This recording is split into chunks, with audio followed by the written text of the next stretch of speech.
and do it.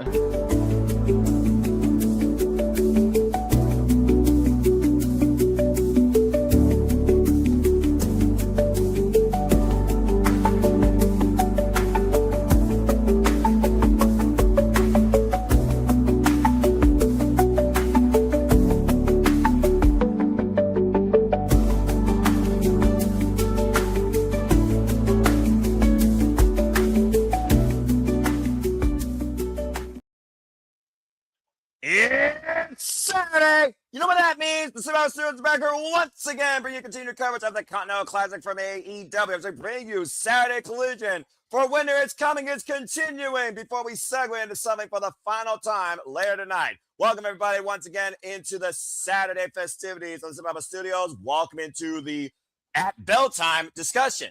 Hello, everybody. Welcome back here once again to the Simply Reliable Studios coverage of AEW Collision. Winter is coming. You know what this is. I am the Simple Man of the Simple Brand, the voice of the rest for the Great Father Special Wrestling. Damn it. And my name is Noah Foster. And as always, with me once again is Mr. Reliable Walter Cruz and the living embodiment of Christmas spirit, the Renegade Wrestling JJ Williams. Thank you all for tuning in. Please like, subscribe, comment, and tell a friend. If you want to dictate the conversation, super chat or PayPal patches. It's as simple as that. We got a stacked card here as we are coming from across the pond in Cardiff, Wales. TNT champion will be on the line as Mark Briscoe defends against the Death Rider, Daniel Garcia. Women's tag team action unfolds as Jamie Hayter and Kris Statlander team against the Sister of Sin, Julia Hart, and Skye Blue. And the Continental Classic continues as we see Clown Casanova go one-on-one with the IWGP World Heavyweight Champion Kenosi Takeshita. And also just added, but not in here so far, we also are trying to get Jet Speed going one-on-one. Kevin Knight versus Speedball Mike Bailey. And the most dangerous man AEW, George Strickland, will go up against the walking woman Josh Alexander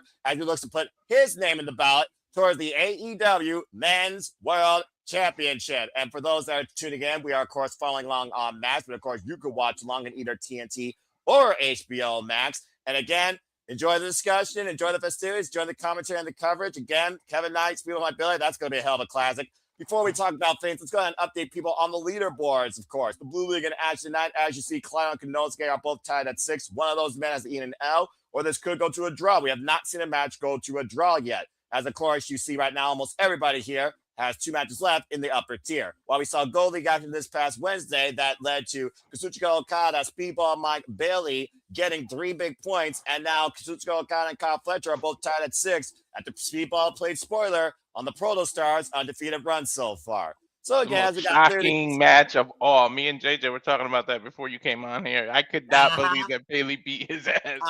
Yeah, dude, yeah. I wonder, And you know what? I don't want to hear it, Noah. You got your rocks off on Wednesday watching me be torn as all hell between the women's tag finals. Yeah, I'm not letting you get any more satisfaction by proving that I was wrong, okay? Hey, it's a rarity when I could actually say, besides the prediction, I was right, he was wrong. So I'm going to bask in my moment, man. I may be humble, but even once in a while. So are you Keith Lee tonight? You're going to bask in your glory? Well, it depends. It seems I have limitless potential and my voice not going out. So we'll see what happens here as we wait for AEW Collision to start. And again, folks, we do this for all the biggest shows, preview specials across all professional wrestling, shout out WFAN, including not limited to AEW, WWE, NXT, ROH, TNA, New Japan, HOG, GCW, JCW, and other promotions also. And again, following this, stay tuned for a short break as we will transition into preparing for Saturday's main event for the last time, as now as John Cena goes one-on-one with the lean General Gunther in the final match ever of his illustrious career. Stay tuned as Jeff motherfucking Meacham, the regular wrestling JJ Williams, and Pappelallee will be on the coverage for that once-in-a-lifetime finale as John Cena accepts this closure. Will be in defeat or will be in victory? We'll find out soon enough. I don't know. I don't know if we can say once in a lifetime. Remember the last time a Cena match was branded once in a lifetime? Yeah, that's a fair shout. A year later, there was twice in a lifetime. Yeah, but so let's not put that stigma on it. But I believe John when he says that this is going to be it. Yeah, I truly think that he's going to be honest here. I legitimately do. As again, it looks like we're going to have a little bit of a delayed start. A delay, yeah. I do have a question for your brain here. With this women's tag team match that we're having tonight, do you feel like that's going to be like a unofficial, official way to start the rankings and see who maybe will be the first contenders to Willow and Harley? Oh, it's an interesting thought. You do bring that up, considering they said, let's just go and fight a couple of spooky bitches because there's nothing else to do in Cardiff Wells. And then afterwards, we could have a conversation about what? I can see this being one of two things: potential challenges to the Women's Tag Team Championship or a potential AEW Women's World Championship match. Either one, I am for. To your point, the Sister Sin were the ones that lost to the inevitable inaugural AEW Women's World Tag Team Champions. They actually use word here. Ain't that some crazy shit? Of course, talking about Harley Cameron and Will Nightingale, who beat, of course, Timeless Love Bombs, Timeless Tony Storm, and Mina Shirakawa.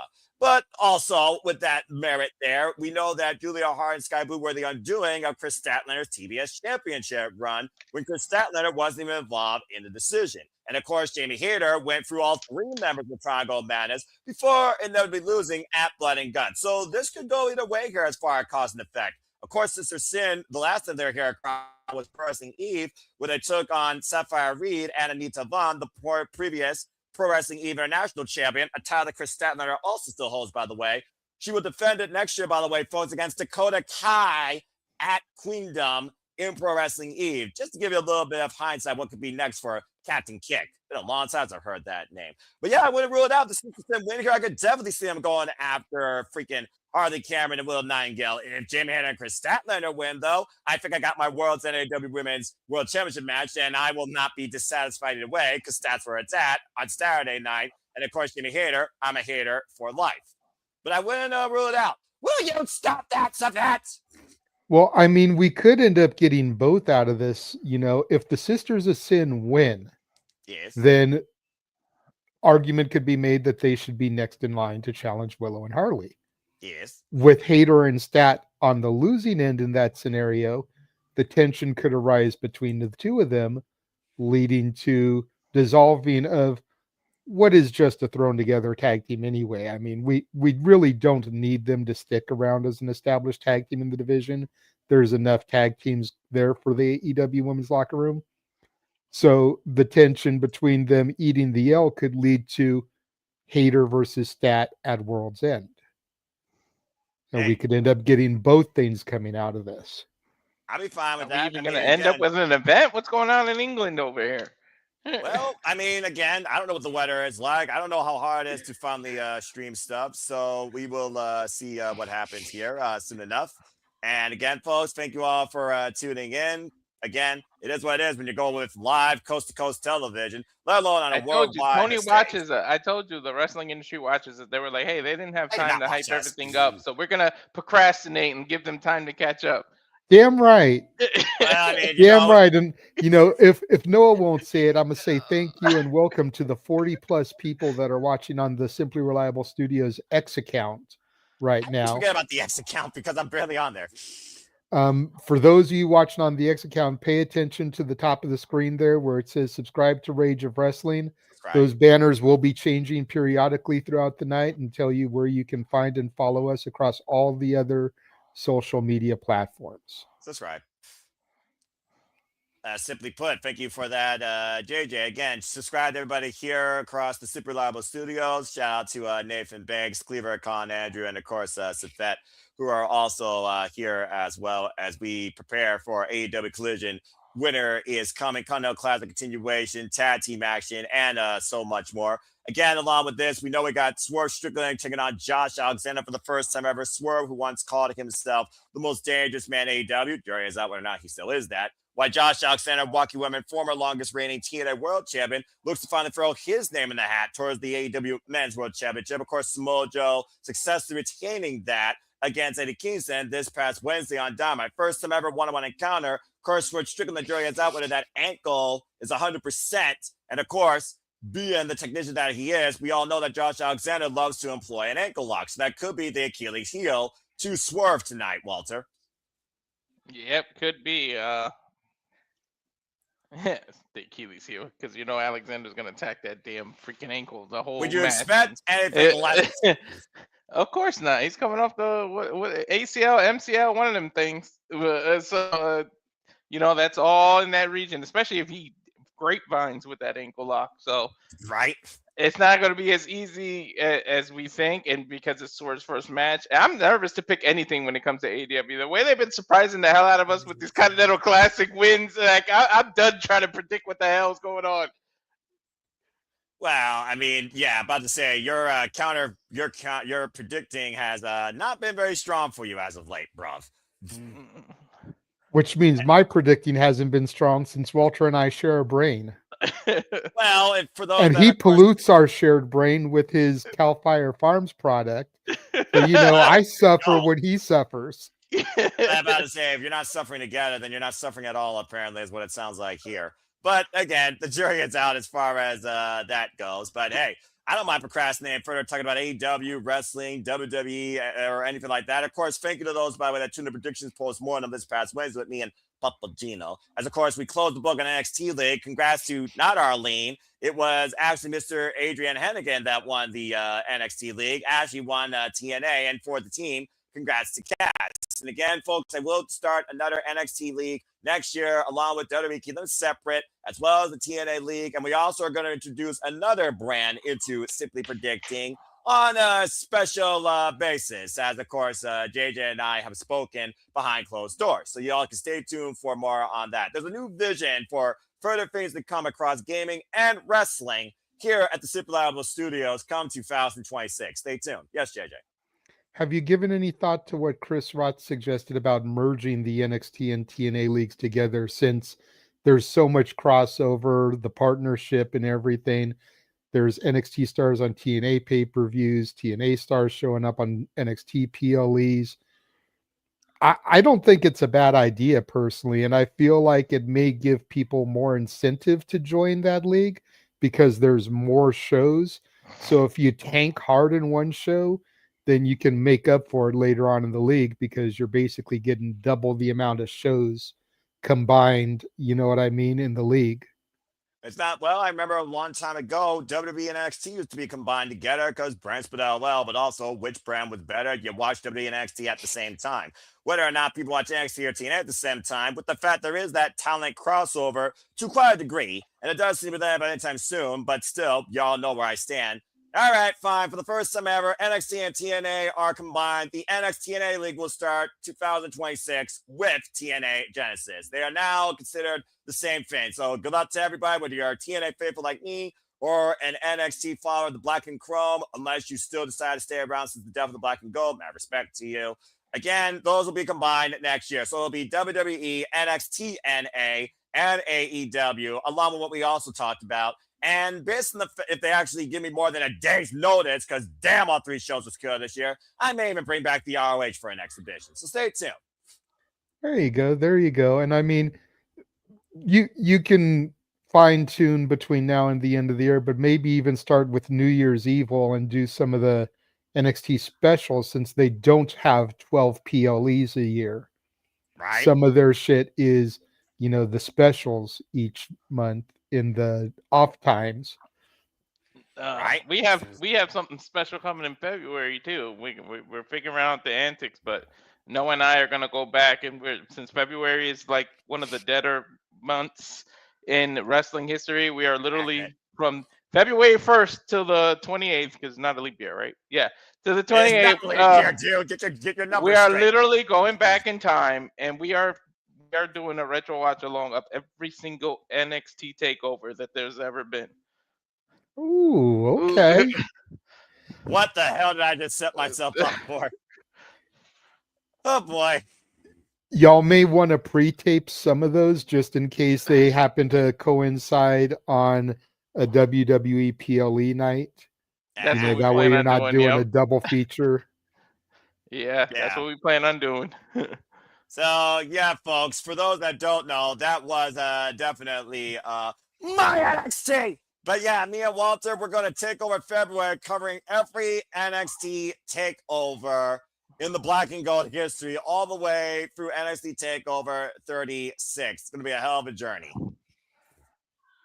What the hell are we thinking? It stemmed from we were doing a special shout out to Cena, and then Gunther. We watched Gunther versus Ilya Dragunov from NXT 36 Takeover, Right? that UK title match, and then we were like, "Holy shit, I missed these takeovers!" And they were like, "You know what? February is a slow month." Legit. Yeah, I mean, yeah, like literally outside No Surrender, it's one of those things where, like, what else is going on? I also have an update here. It looks like the game on TNT, fucking sports, is going currently in double overtime live on TNT. Once that is over, then AEW Collision will actually begin. So who's ever watching TNT, whatever the fuck's going on there, someone keep us updated here, because in the meantime, we'll just There's shoot a the reason break. you're on Max. Just add to the broadcast on TNT after. People have Max. People have. Why are you broadcasting on different kind of streaming services if you can't avoid that by doing that? Well, Seriously, like it should have yeah, started on seriously. HBO Max live, and then when the game ends, we now join AEW Collision already in progress. Yeah. Well, again, it is what it is. Hindsight, programming notes, 2020, and it looks like, shout out to my friend the KNG King. It looks like they are actually going to bring a little gift for the holiday season, a special AEW Dark. So we'll get some independent talent showcasing as well. Looks like here coming very soon. I missed that. And of course, shout out to my friend Mara Jade, who just took on Nita Samuels on Spinebuster TV. But I wouldn't get to see her in an AEW ring. But again, folks, it is what it is. But as somebody who's hashtag non-sports except professional wrestling, damn it, hey, I have no problem shooting the breeze and talking about things, hyping up the air, giving our vision towards things to come, but also our appreciation. So, hell, you just talk about NXT. We just talk about the Predictions League. We're talking about Super Reliable Gaming. Shout out, by the way, to those that watch the Game Awards like me. Emma Nesson still kicks ass, by the way. Emmy is still legit one of the best. But also, congrats to the Game of the Year, Claire Obscure Expedition 33. I was quite surprised by that, honestly. Ghost of Yotai was my pick.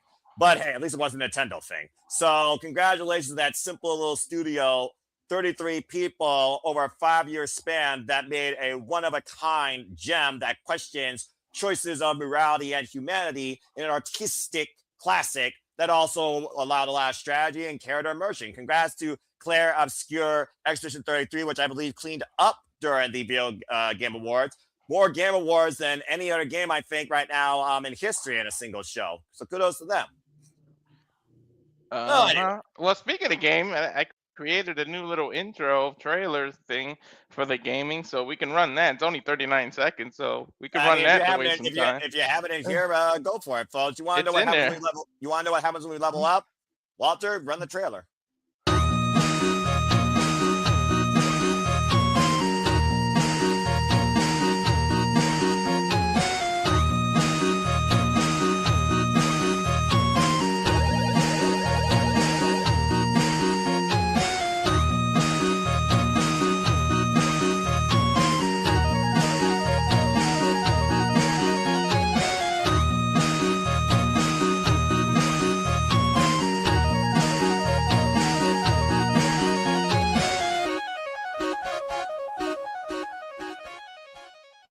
Get over here!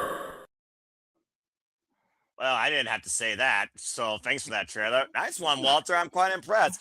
But yes, folks, for a little while, we were running a little test pilot, playing games amongst ourselves, TMNT, Wheel of Fortune, undefeated, and other stuff as well. And as Emmanuel does his own things with interactive games and movies, here at some of the studios, with cast of gamers, Team PlayStation for life, we are going to bring more gaming content for you, whether it's local competition, co-op, or maybe even further gaming discussion. Me, Walter Cruz, Big G, Charles Schultz, and anyone else who has a gamepad and has a mind for the business outside wrestling and has a casual idea for gaming. So stay tuned. Well, again, as we continue to wait for sports to conclude, shout out to Statboy Mike, who's been covering Monday Night Football here. Again, the Simple Hour Studios gives you all forms of coverage, whether or not it's gaming, wrestling, movie reviewing, as this gentleman will give you plenty of those gifts for the holiday season. So subscribe today to Kaz 18 Studios and the X on YouTube. And JJ, what you been up to lately and what's to come? Been just engulfed in Christmas movies and the like, a lot of Netflix originals, Hallmark Channel stuff, Had a review go up today for a film called A Royal Montana Christmas. Another one going up tomorrow starring Lacey Chabert called She's Making a List, about a woman who works for a company that keeps tabs of the naughty and nice list.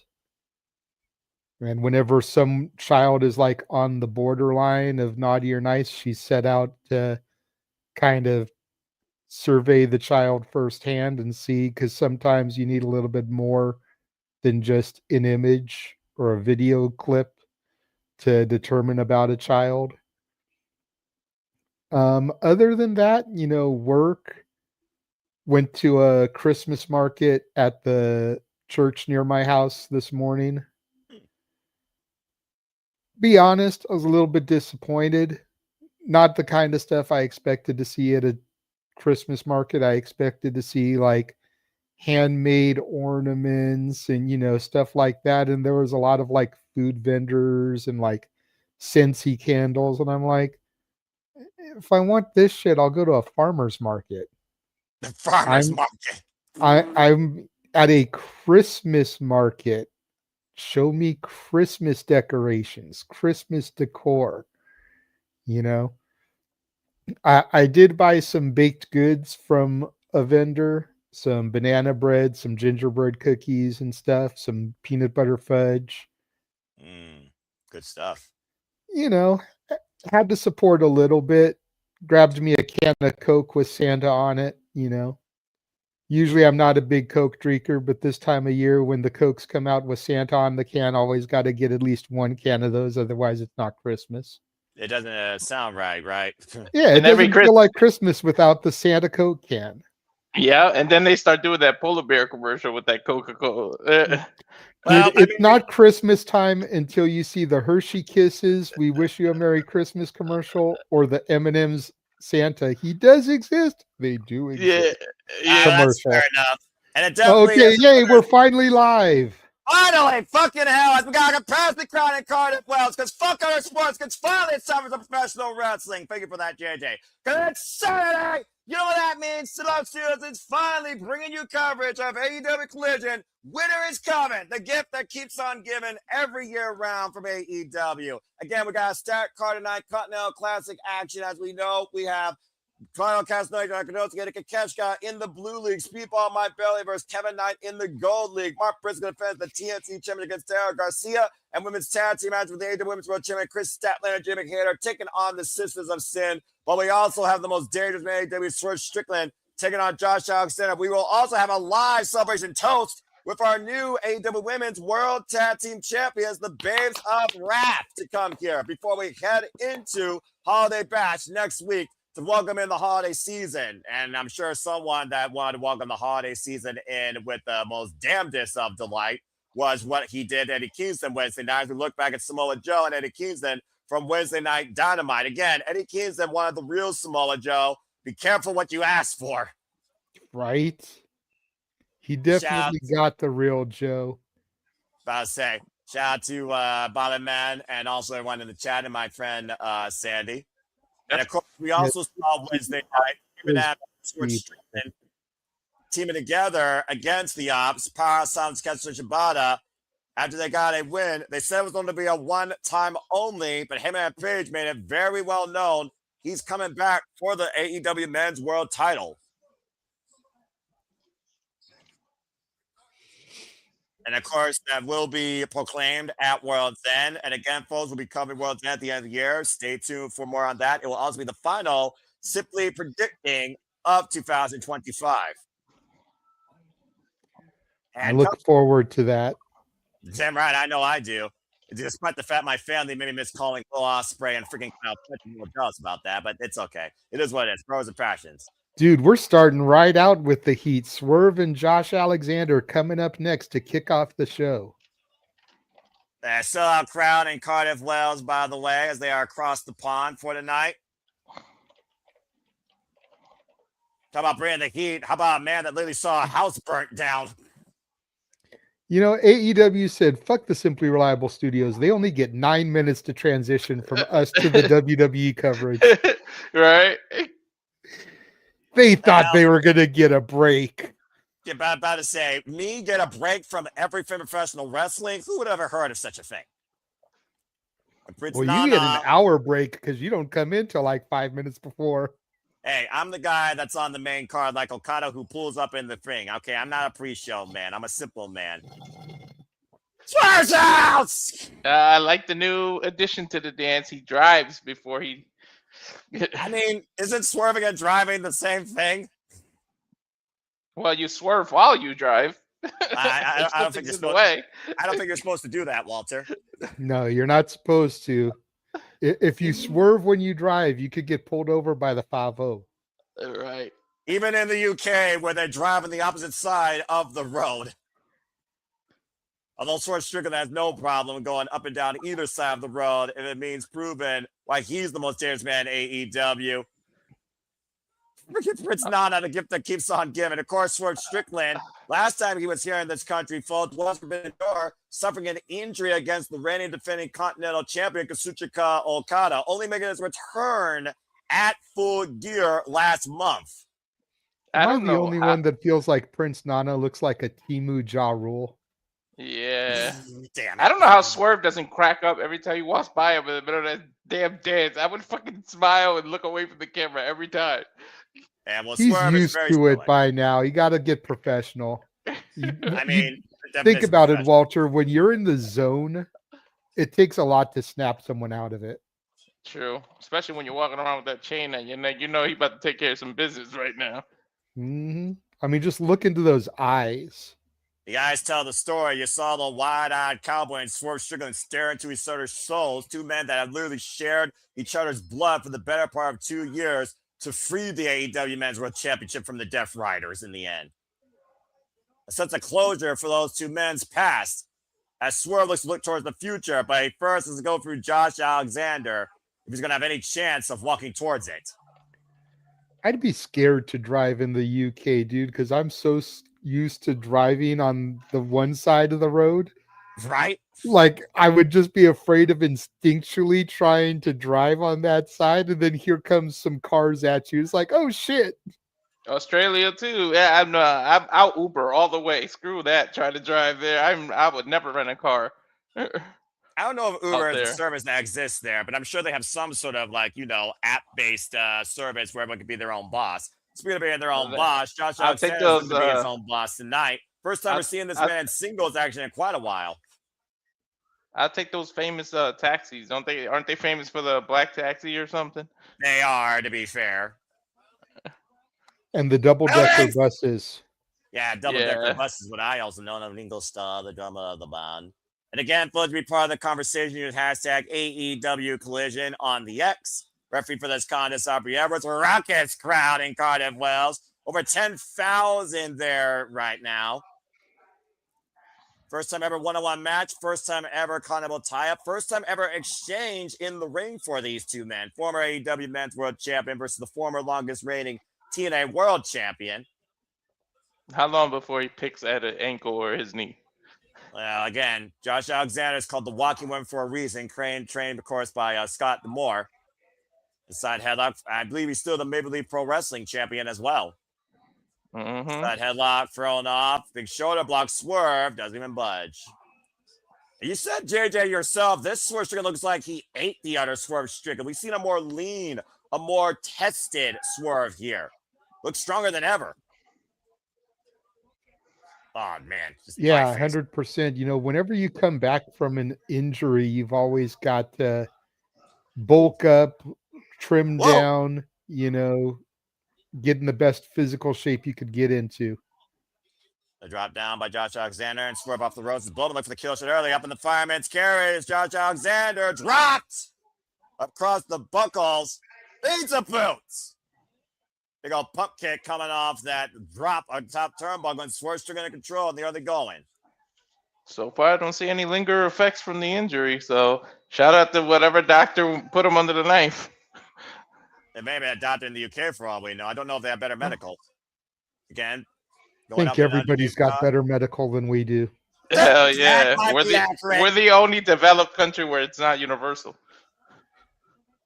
It's not the only thing we're not universal in. You do see Swerve, though, favoring that knee after dropping Josh across, though, with the backbreaker. You could go to a doctor on the street corner of Tijuana, Mexico with a rusty scalpel, and it'll still be better fucking healthcare than in the States. Damn. Drop the knee across the eyes of Josh Alexander. Doctor putting leeches on you to suck the blood instead of a Band-Aid. Right. Still better fucking healthcare. About to say, I don't necessarily that's even sanitary. That's the point, Noah. Dude, look how many people are chanting Swerve's house. Hey, whose house? Run's house. Well, I don't know if Swerve Strickland is the king of rock, but he definitely is a mogul. 2 different worlds, wrestling and music. Another vicious net breaker, still maintaining head control in the front face lock. Josh looking for a break. Now Swerve changing body position. And right now, Swerve trying to send a message to Don Callis. It's Nana telling Don. Oh! Vicious net breaker, slingshot over the second rope into the top. Rope first goes Josh Alexander. You know, when Josh Alexander joined AEW, I did not consider him becoming a member of the Don Callis family out the gate after coming in facing Heyman Page.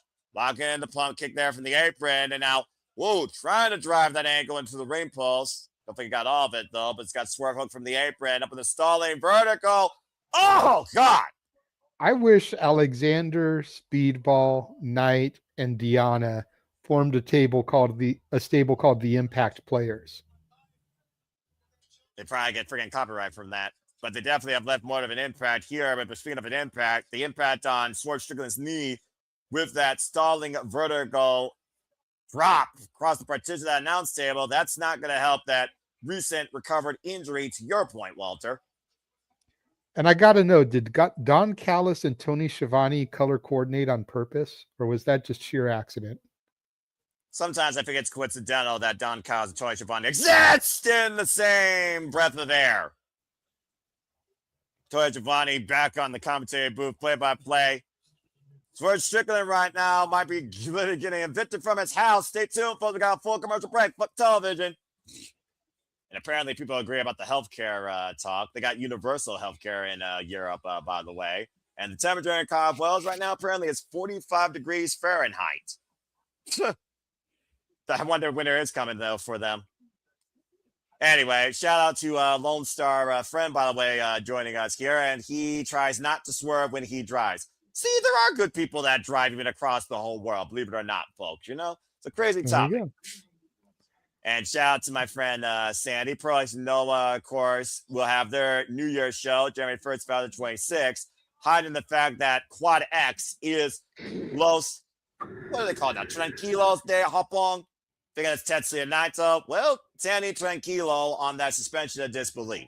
And again, folks, me and Walter win All Japan, outside of Japan Pro Wrestling, the beginning of this year. Whether or not we do the same thing with Noah, Stardom, Marigold, and of course, New Japan, stay tuned because, again, the timing, the services, the budget has to work in our favor. But we will be covering Wrestle Kingdom 20, January 4th, Royce Tanahashi's final match, as the Tokyo Dome is now sold out 50,000 strong. January 4th, 2026, and me and Ash and others will be simply predicting it as well. So please stay tuned.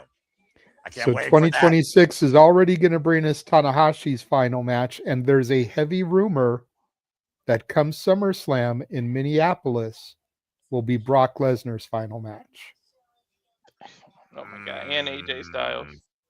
Yeah, AJ Styles got a whole year left. We'll see what's left for the phenomenal one who's had a phenomenal run, being christened as the greatest of all time to do it by the GOAT himself. And of course, speaking of the GOAT, as JJ alluded to, talking about last, again, stay tuned tonight when we cover John Cena's final match tonight. John Cena versus the Ring General Walter Gunther for the first and only time ever on Saturday night's main event. Tonight, 8 p.m. Eastern Standard Time on the Peacock. Again, you can watch along with us or react with us. We will be taking a short break, maybe, after this, probably not. And again, we will give our thank yous as we enjoy what has been the present as we look towards the future. Again, JJ Williams, Jeff Bujum, and Papadino will be on the call for that. So stay tuned.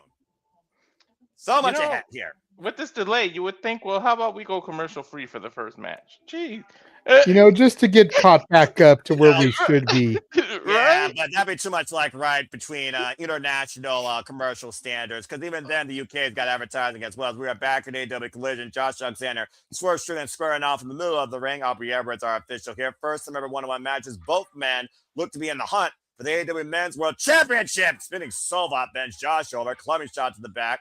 Josh meets with a boot though, takes Swerve down. Up kick by Swerve. For trying him out comeback here, looking for that pop-up rolling flatliner, unable to execute. Josh now with the waist lock. Back elbow strike.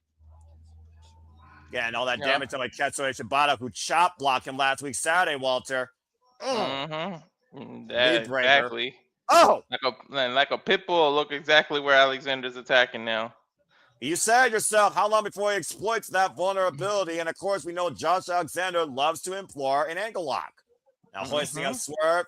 Swerve, though, counter, hoisting up Josh. Oh! Incredible strength with that power slam out of the powerbomb position.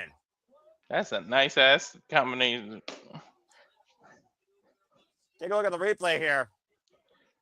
You saw the way it looked like he was going for a power bomb and unable to hit the power bomb, and turns it into a power slam instead. Still trying to find favor again. And feeling in that leg. Again, notice the way that Strickland right now is slowly gesturing on his legs. Again, folks, we'll continue the coverage here for the AEW Continental Classic through Holiday Bash. Next week, AEW Dynamite Collision, 3-hour special from Manchester, England. And we return to the States from the Hammerstein Bar in New York City for AEW Dynamite 34th Street and Christmas Collision before we head to World's End for the conclusion of this tournament in AEW's calendar year. Again, unable to hit the gritty, as you see Swerve again favoring that knee. Again, King, I don't understand the gritty. I wouldn't even know why you would try it. Your knee is hurting. And Swerve Strickland, like I said, though, is one of those men that beats to, his own drum. Now putting Josh up on the top turnbuckle, of course, we'll toast into the new year with New Year's Smash as well. Cheers to that. And Swerve right now and Josh Alexander up in the corner. What is Swerve thinking here? I don't even think he knows what he's thinking. What goes on in his mind? I don't even want to guess. The turnbuckle and knife edge chop. It looked like Josh lost his footing there as well. Now Josh staggered on the apron. Swerve though went for the high boot. Caught with a right. Look at this. Oh, God!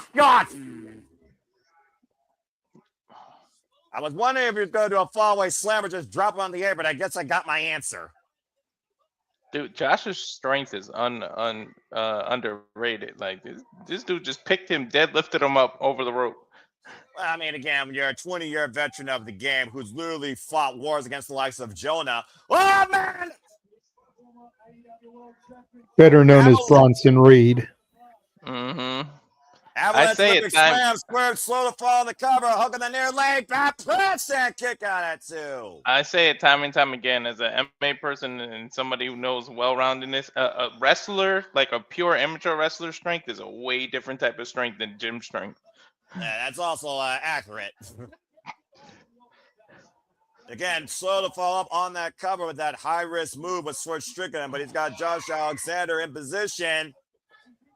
Looking for something bigger, possibly the JML driver. Nope.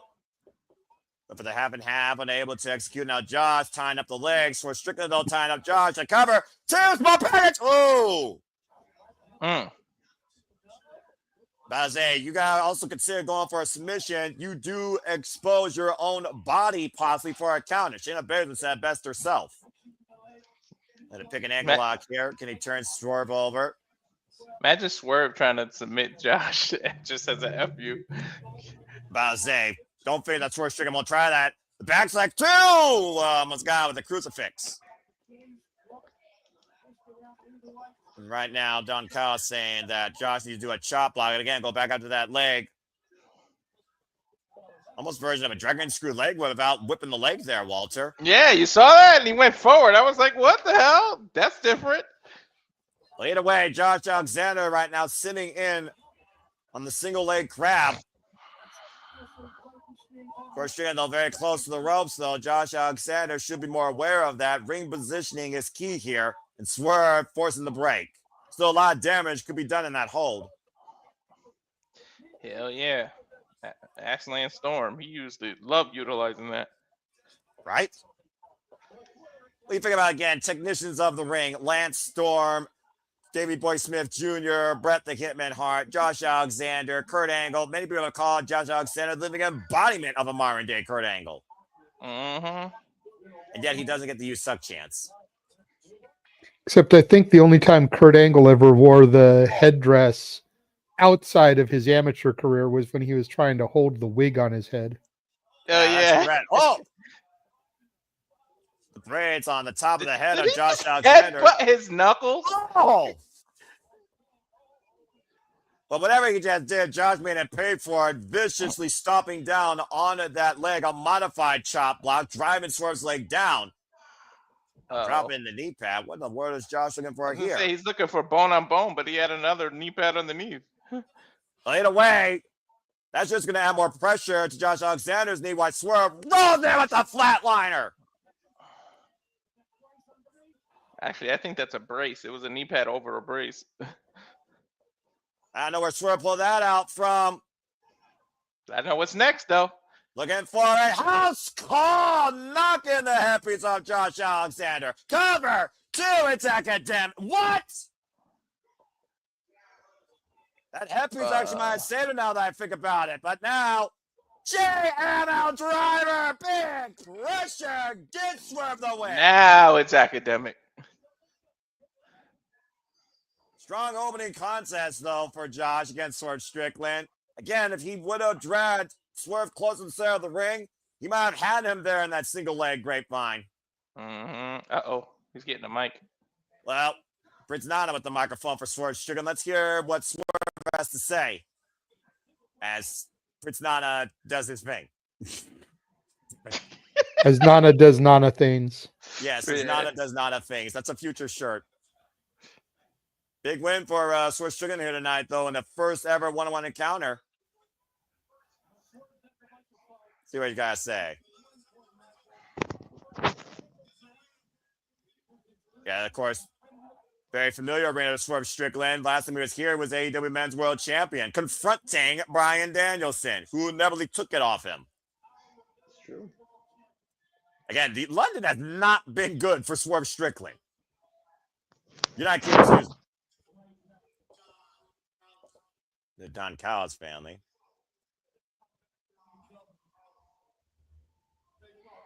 Then come back at the fence against Hobbs Shibata. Get back up for one damn thing. The AEW World Championship. Uh-oh. Triple threat. Small Joey days are numbered. And not just anybody that's coming after you. I'm the most dangerous man in AEW. Jerkins up. I declare myself a top contendership. And of course, sees that title and turn AEW into whose house? Swerve's house. But Swerve Strickland now, of course, putting his name in the ballot for the AEW Men's World Championship. And that would not be an unfamiliar match, as last time we saw Swerve, Heyman, and Joe in triple threat action, Heyman willingly made sure Swerve would not leave with the title. Yeah, but last time he fought Joe, when Joe was the champion, who walked our way. One-on-one, it was the rise of Swerve's dynasty, to your point, last year. Mm-hmm. Swerve Strickland was literally Samoa Joe's undoing. And Heyman and Page was Samoa Joe's rising back to the AEW Men's World Championship. So a lot of unlucky pieces here to think about as we continue here at AEW Collision. Winter is coming. And Sandy with a quick opinion here. Josh Alexander will be better off without the Don Callis family. Been all bad luck for him since joining the family. Well, I mean, you know, he's $1 million richer for now. Of course, that money will be on the line next week in Holiday Bash when Kenny Omega and the Young Bucks take on Hechicero, Konosuke Takeshita, and Kazuchika Okada in a $1 million trios match. And of course, we'll be covering that here, folks. Stay tuned as we got a commercial break. Fuck television. So what are we thinking here? Do we want to see a singles match with Swerve and Joe again? Do we want to see Heyman, Swerve, and Joe at World's End? Should Heyman get his rematch against Samoa Joe singles-wise? Do we need another contendership match? Because last time that happened, we had a freaking draw because he didn't beat him before the bell rung. So how we approach this here at the World's End? Someone got an idea for me? Go ahead. I'm all ears. Yeah, you're usually a thinking man. I don't really care. Like I'm not wanting to see it. Mm-hmm. Maybe it's just me. I'd rather see some different blood. Well, a lot of that different blood you're probably figured about, of course, in the Continental Classic, including not limited to Kyle Fletcher. Again, folks, Continental Classic actually will continue tonight. Kyle Fletcher currently is tied in the block with Shuchiko Okada at 6, while Speedball might barely earn his first 3, spoiling the Proto Star. Again, getting his first 3 points. We'll see Speedball and Kevin Knight one-on-one tonight, and we'll see whether or not the two have an honorable bout or do what's necessary to go above the other. Of course, Jets be going one-on-one. Jack Perry taking Darby Allin's spot, currently at 0, and Pac also at 3.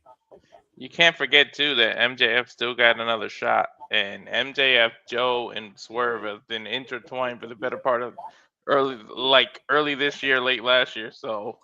Like, he's an X factor too that people aren't thinking about because he hasn't been on TV in a while. Well, you gotta consider also the Dynamite Diamond Ring coming into play as well. We got the Dynamite Diamond Ring Battle Royal, also, of course, another thing that MJF holds, and he's also been the only bearer of that ring 5 years in a row. And we also learned between the winner of the Battle Royale and MJF, they will face one-on-one for a chance to challenge the AEW Men's World Championship. So once again, MJF might find himself with 2 AEW World Championship shots. Yeah, true. Let's keep that in perspective, by the way. Kyle's in first because the tiebreaker of Okada result will play a big factor in the final standings. It's a fair point, Sandy, but we'll have to see what happens as we look at the recency of the tournament. That really shows who will be the runner-up. It was literally a runner-up tiebreaker that allowed Will Ospreay to advance last year in the Continental Classic. And, of course, Blue League tonight more heavily is involved on collisions. We'll see Kenosi, Takeshita, and Claudio Castagnoli, both men tied at 6, go one-on-one for the first time ever. The IWGP World Champion versus CMLL Men's World Champion. As we, of course, wait for the show to get back again. Fuck television. For those I that feel like don't know, Strong and Perry are gonna end up on the board. I don't think anyone's gonna have Donut at the end of this one. Do you think Ryder Strong can play a spoiler for somebody? Possibly, yeah. Hey, that's what it's gonna end up reduced to. Oh my God, this Mac sound. They're about to say ASMR that you didn't need, right? Mm-hmm. I'm just messing with you. And again, as we go backstage to timeless Tony Storm, well, this is a surprise.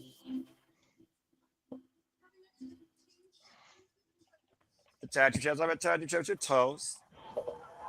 Without us. Hello, Mina.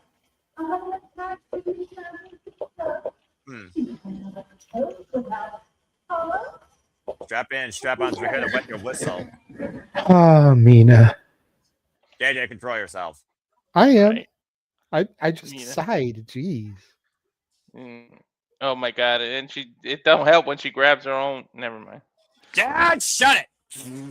Well, apparently this toast is going to have some additional guests as we welcome in the Cosmic Killer, the AEW Women's World Champion, damn it, Kris Statlander.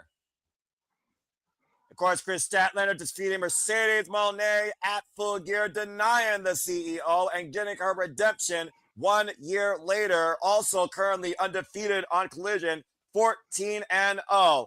Start tonight in Cardiff, Wales, as she and Jamie Hayter look to do something fun tonight, beat a couple of spooky bitches. And of course, Kris Statlander has been called out by Thekla of the Triangle of Madness. That belt just looks right on her. Damn fucking right. But this duo, again, JJ, folks, he's not a tribalist, but you can clearly see he's not interested in AEW, but we respect him for his takes anyway. Welcome to the booth, man. Anyway, Jamie Hayter, of course, I'm a Hayter for life. Jamie Hayter also 5-0 on Collision, including 3 straight singles wins over the Triangle of Madness. Don't be a freaking fuddy-duddy, folks, is all I got to say. And you know who you are if you are that. That being said, Jamie Hayter said, why don't we team up tonight and beat a couple of these spooky bitches and then have a conversation afterwards. And of course, Kris Statlander has been involved in the ring now with everybody on the AEW Women's Division in singles action outside Mina Shirakawa and Thekla. This is going to be fun. Man, Jamie Hayter fired up. Welcome back home, Jamie. Of course, you all can go watch Jamie Hayter as well in Pro Wrestling Eve, returning home there, teaming alongside Session Mark Martinez. And now, time to introduce some madness. The fun and games are over. Look, she even stopped jumping up and down in the ring. Well, I'm about to say, when it comes to Thekla, you got to get serious against this freaking Austrian badass. Thekla, of course, right now, who's been in the head of the championship. Wait a minute! And cheap shot from behind, distraction in play. Well called, Walter. Yeah, that darkness, I don't know. I'm oddly attracted to it. Yeah, you're not the only one, bro. If I dig the freaking platinum blonde bimbo model cover girl that can't wrestle, or a bodybuilder that's slow in action. And right now we got Jamie Hayter squared off against Skye Blue. Sister Sin, no stranger to Jamie Hayter, of course. As I said, Jamie Hayter has beaten Skye Blue and Utilita Hart in back-to-back singles matches earlier this year. Nice scoop slam. Great rebound by the champion and Jamie Hayter. Not the first time I've seen these two team together, but I like this duo so far.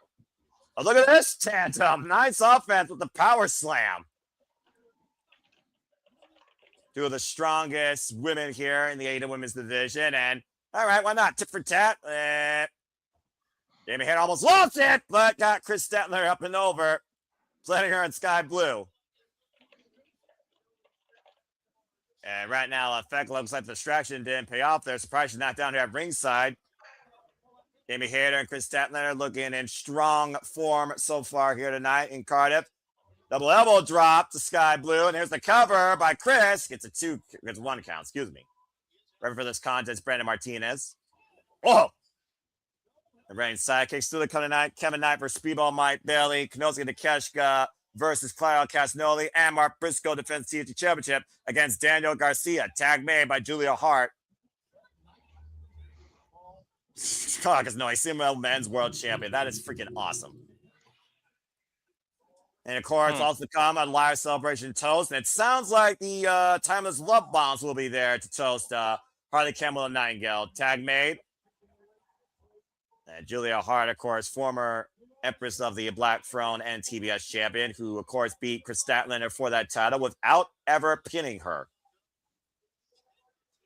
Great Sierra's takeover there. Of course, Skye Blue and Julia Hart became the Sisters of Sin pretty much after that match with Kris Statlander, forming this unique alliance here. And then Thekla, of course, introducing herself into AEW, knocking Jamie Hayter's head off, falling double or nothing. Big exploder. You want to talk about complete opposites, dude. Like, we got Blades of Wrath as champion. Like, if the Sisters in Sin eventually win it, that is like a 180 of characters. Yeah, but I'd still be happy. The definition of light and dark. Claire Obscure, of course, talks about the questioning of light and dark brushstrokes on a painted canvas. Might as well say that about those dynamics of the AEW Women's Tag Team Division. Nice trip up by Julia Hart. Oh! I don't know who would be happy. He's a hater. Damn right I'm a hater. This is my favorite thing about the AEW Women's Division, the dynamics of all these incredible young athletes. Nice standing moonsault. Cover, hook of the far leg, and a 2 count. The evolution of this division has been stronger than ever before this year. And this match continues, folks, after restaurant picture-in-picture, a full commercial break. Fuck television. I'm happy about that camera angle with Skye. Right? See, Noah gives people the wrong impression about me. I don't dislike AEW. I mean, you know, I just, more often than not, I could give a damn about the world title picture. I am a supporter, more so of anything in AEW, of women's wrestling. You better be.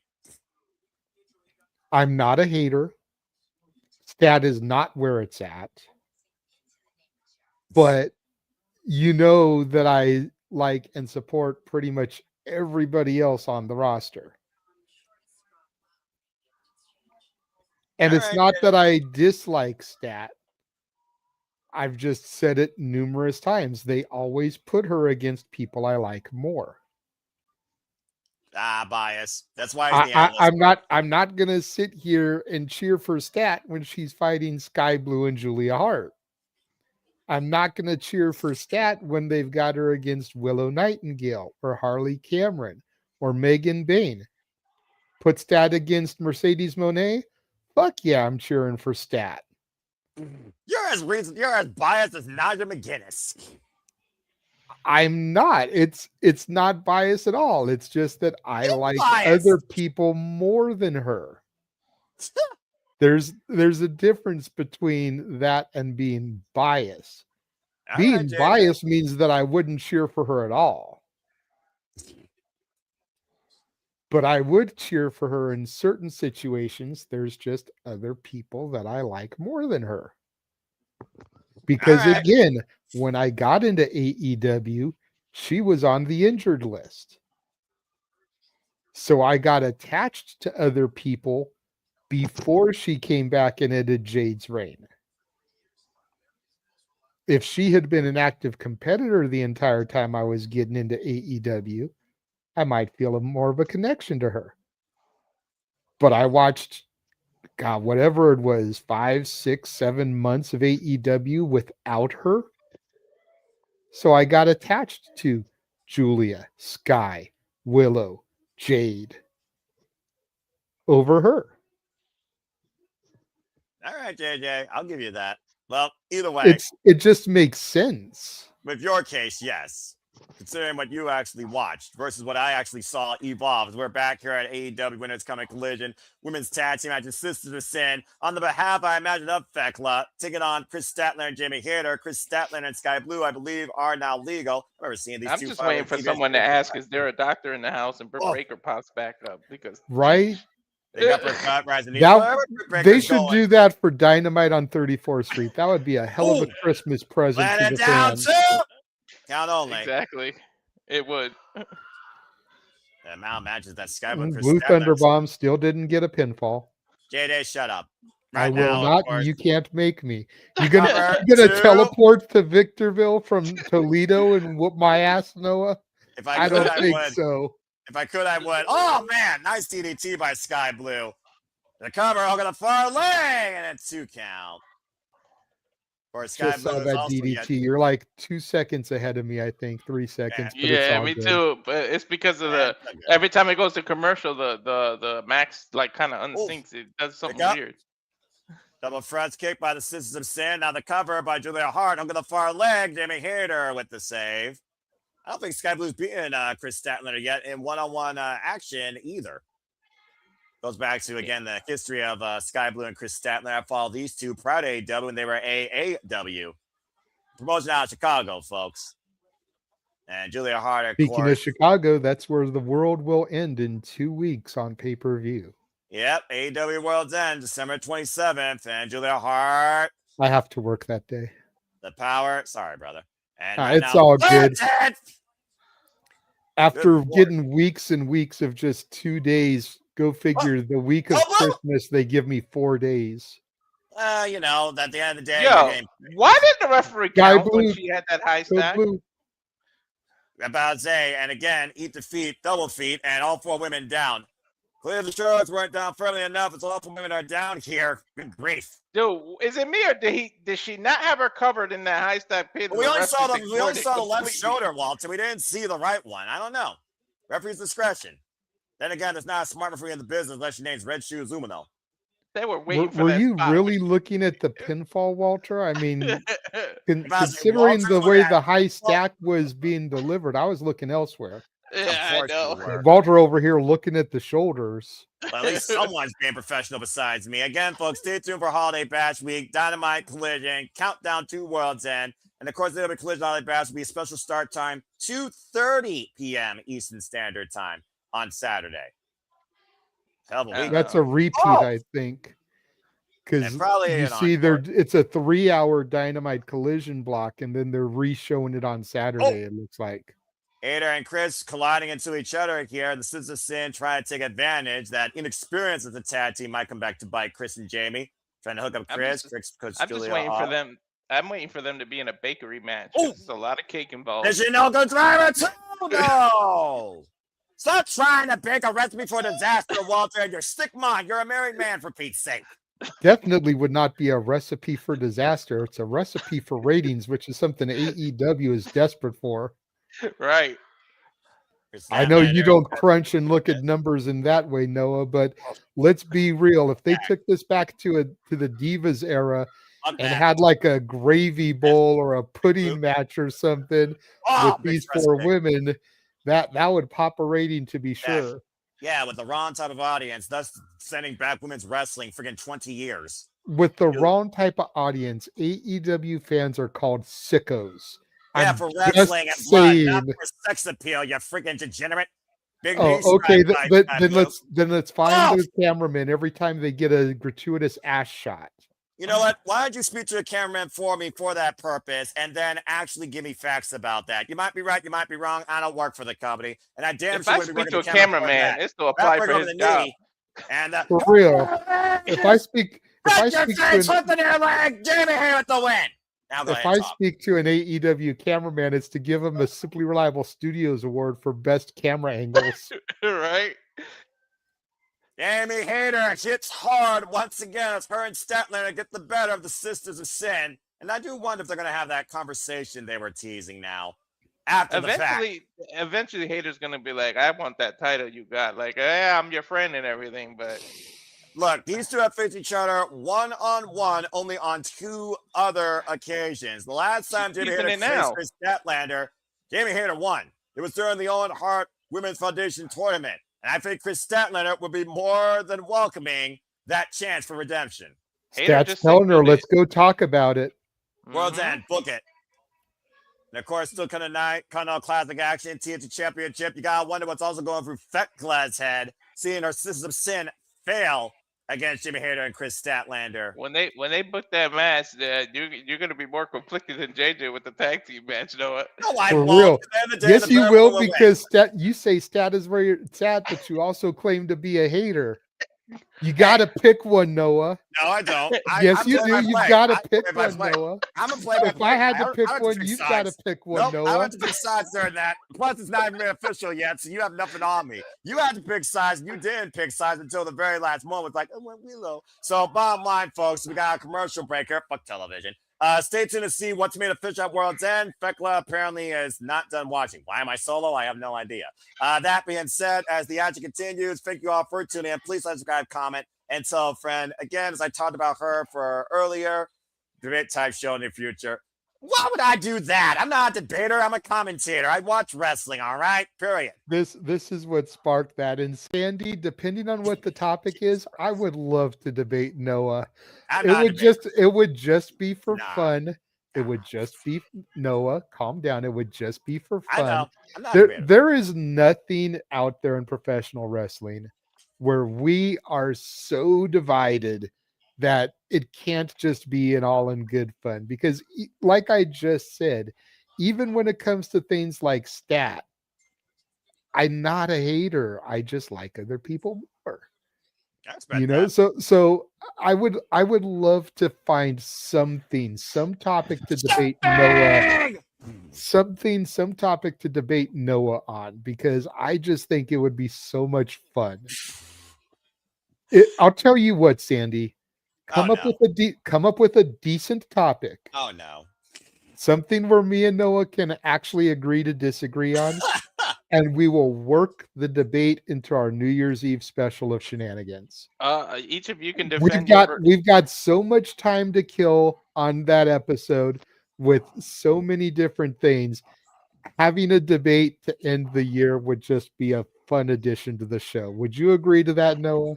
I mean, I'm here for the people at the end of the day, and I love wrestling. So just talking about it, even out of just humoring it. Wait, I got something. You guys can each debate your versions of NXT. He was saying, you know, his piece right there. It would be fun, I suppose. It would be fun, I suppose. Okay, so Sandy, come up with the topic. Anyway, I got one to debate our versions of NXT. Yeah, JJ can defend why this is his NXT, and Noah can, of course, defend his version of NXT. By the way, thank you for triggering me. Not my NXT! Anyway. Just trigger TNA! Outcut! And I would have to mediate because I like both versions. Yeah, he'll wear a freaking black and gold, half and half, rainbow bright chip, black and chrome 3-piece. Anyway, there's a guy Hey, breaks. I wouldn't get half the shit that's going on now if it wasn't for that Rainbow Bright era. You wouldn't get Braun Breaker the way you got it. You wouldn't have Roxanne Perez. And You we're wouldn't back have here. a lot of the stuff you got now. So shit. Carmelo Anyway, Hayes. Backstage. Frick, with, backstage, here we go. Are we going to get the announcement right here and now? I'll be for it. When you want to do it? Let's end. Sounds good to me. Oh. Who are you two in that? There it is. Face of where it's in. I won it, so I'm going to take it. Show me. I'll be waiting. Come on, show me, damn it! Fucking show me, women! Freaking I'll fight be for it! ready. Haha, you got to pick Noah. Not so soon predicting. As we get ready now for Continental Classic action. Well, I got my women's match. I'm looking forward to the closeout of the year. God, Anyway. I'm so sick of this theme. I say the chorus of the Death Riders playing a bittersweet symphony for Walter as we welcome in the CMLL Men's World Champion, Claudio Castagnoli. Time for Claudio Castagnoli versus Konosuke Takeshita. This is going to be good. For those that are wondering, after all that kerfuffle about people then and now and here, NXT, AEW, insert 3 letters, maybe coming. Why is every fucking wrestling company 3 letters, by the way? That's ridiculous. Anyway, that's a different conversation another day. It is made official, apparently. Kris Statlander will defend the AEW Women's World Championship. Waiting for the graphic. Please give me the graphic, Tony Khan. Against Jamie Hayter at World's End. As the Continental Classic continues here tonight, Claudio Castagnoli goes one-on-one for the first time ever against Konosuke Takeshita, champion versus champion. Of course, Claudio, the new CMLL Men's World Champion. Taking on Konosuke Takeshita, the IWGP World Heavyweight Champion. Here are your standings again, by the way. There you see Jon Moxley, Briscoe, Dorado, Orange Cassidy, each at 3. Roderick Strong, Goose Egg. Claudio Castagnoli and Konosuke Takeshita both tied at the top of the block at 6, both with a win over Jon Moxley, just to also put that into perspective. And again, Continental Classic. Most sports leagues are 3 initials. NBA, NFL, MLS. Yeah, I don't know what they decided to levy on that. Again, for those that don't know what the Continental Classic is, here are your rules. 20-minute time limit, 3 points for a win, 1 point for a draw. Everyone is banned from ringside. Big Sports Film and Paquette also giving us a tale of the tape here on how both men are feeling how this match. I love that shit, by the way. And if anyone gets involved, folks, they are fired from AEW. These are pure one-on-one contests. No one interferes. The better wrestler wins. JJ, here's another thing AEW stole.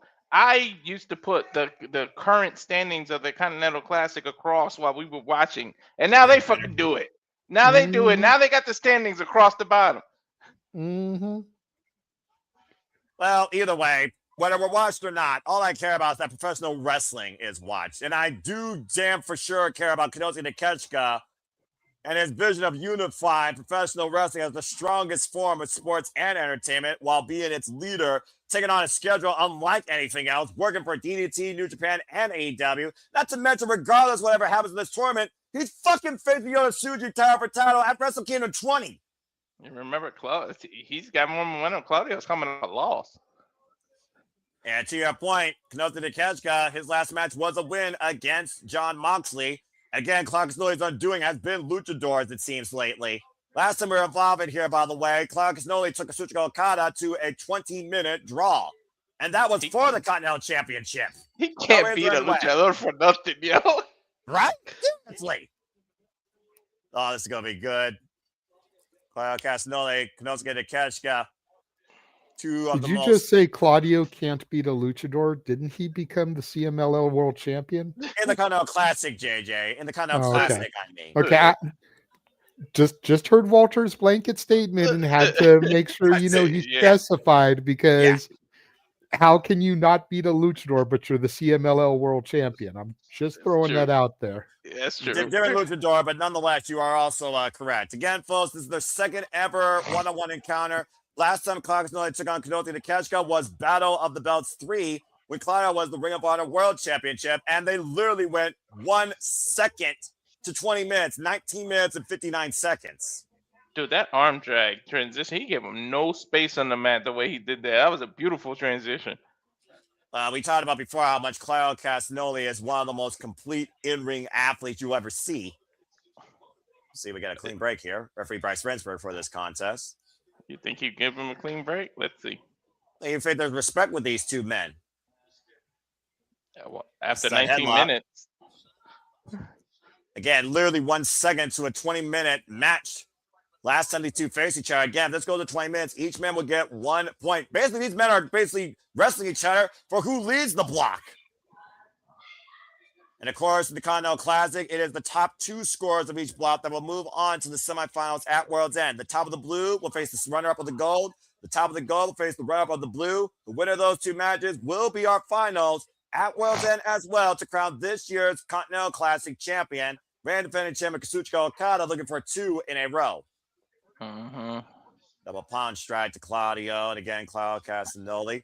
Once again, locking up with Konosuke Takeshita. And again, you got to neutralize the power of these two if you're going to get any sort of advantage here, Walter. Yep. I don't care how you do it, but I know you better give me the finals I've been begging for. Wait and see, Walter. Wait and see. Talk about momentum. Konosuke Takeshita right now is literally 2-0. Okada started off with an 0. Oh, and the testicle area right. down Claudio.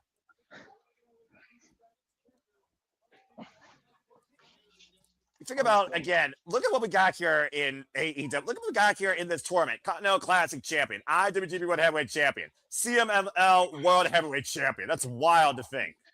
Leader of a Death Rider who keeps freaking tapping out. Yeah, should have Bandito in this too. Then you got the Ring of Honor champion. Yeah, I'm about to say, Bandito, though, he's already had a hell of a year. I'm just saying. Konosuke right now just teeing up against Claudio Castagnoli, but Claudio, oh man, dropping Konosuke. That was my superstar of the year, I'm telling you.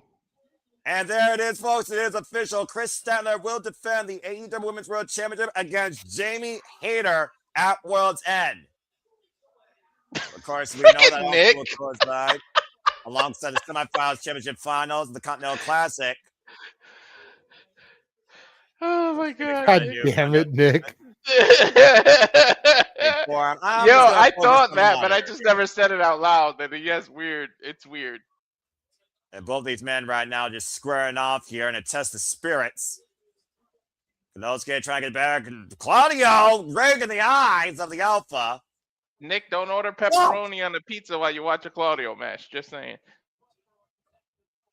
And of course, Claudio right now might be looking for that pumping bomber, that momentum lariat, or that Swiss step uppercut. Konosuke Takeshita, of course, his weapons on the Raging Fire, Falcon Arrow, and the deadlift gut wrench by Claudio, just literally having his way with Konosuke Takeshita like it was nothing.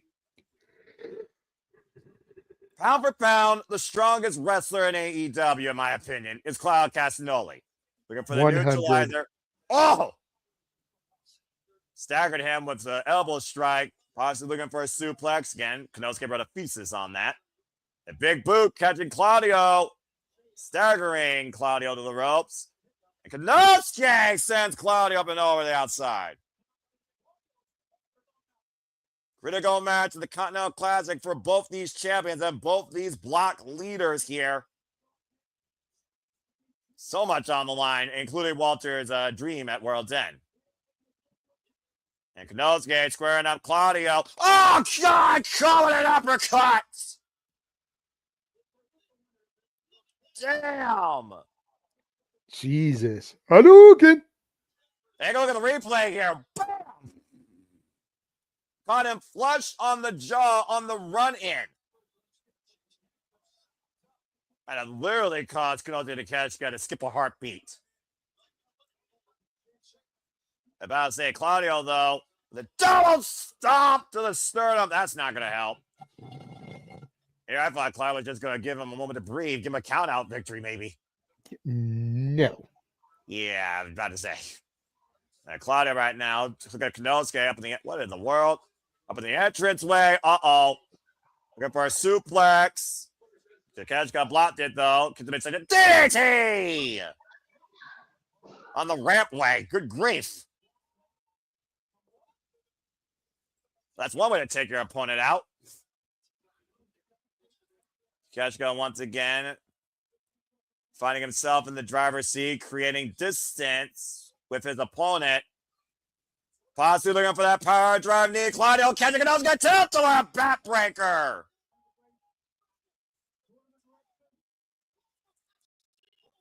Every time you think someone's in control, the pendulum swings in favor of the other. Who's going to score that critical 3 points and take the lead? Stay tuned. Fuck television. We got a full commercial break. Good grief. I gotta say, that was just vicious right there. Does what Brad Breaker over the entranceway again. Claudio Castagnoli, as I said, pound for pound. Also, of course, has been involved in more round robin tournaments, I think, than any competitor involved in this field, not named Okada, when it comes to G1 climaxes. While Walter's still hoping for freaking Kenosuke to catch him with Tsuchika Okada, they're in opposite blocks. And right now, we know that Kenosuke seems to protect Don Callis more than Okada. Jury is out who truly is part of this family, who Don Callis really needs to consider is the most reliable member of his family. Not to mention Kyle Fletcher is still very much alive in this thing. And again, folks, they see the standings, in case you didn't see it earlier. Claudio Castagnoli, Kenosuke Takeshita, both at 6. Of course, still to come tonight, Gold League action with Speedball Mike Bailey and Kevin Knight. Both men, of course, are at 3.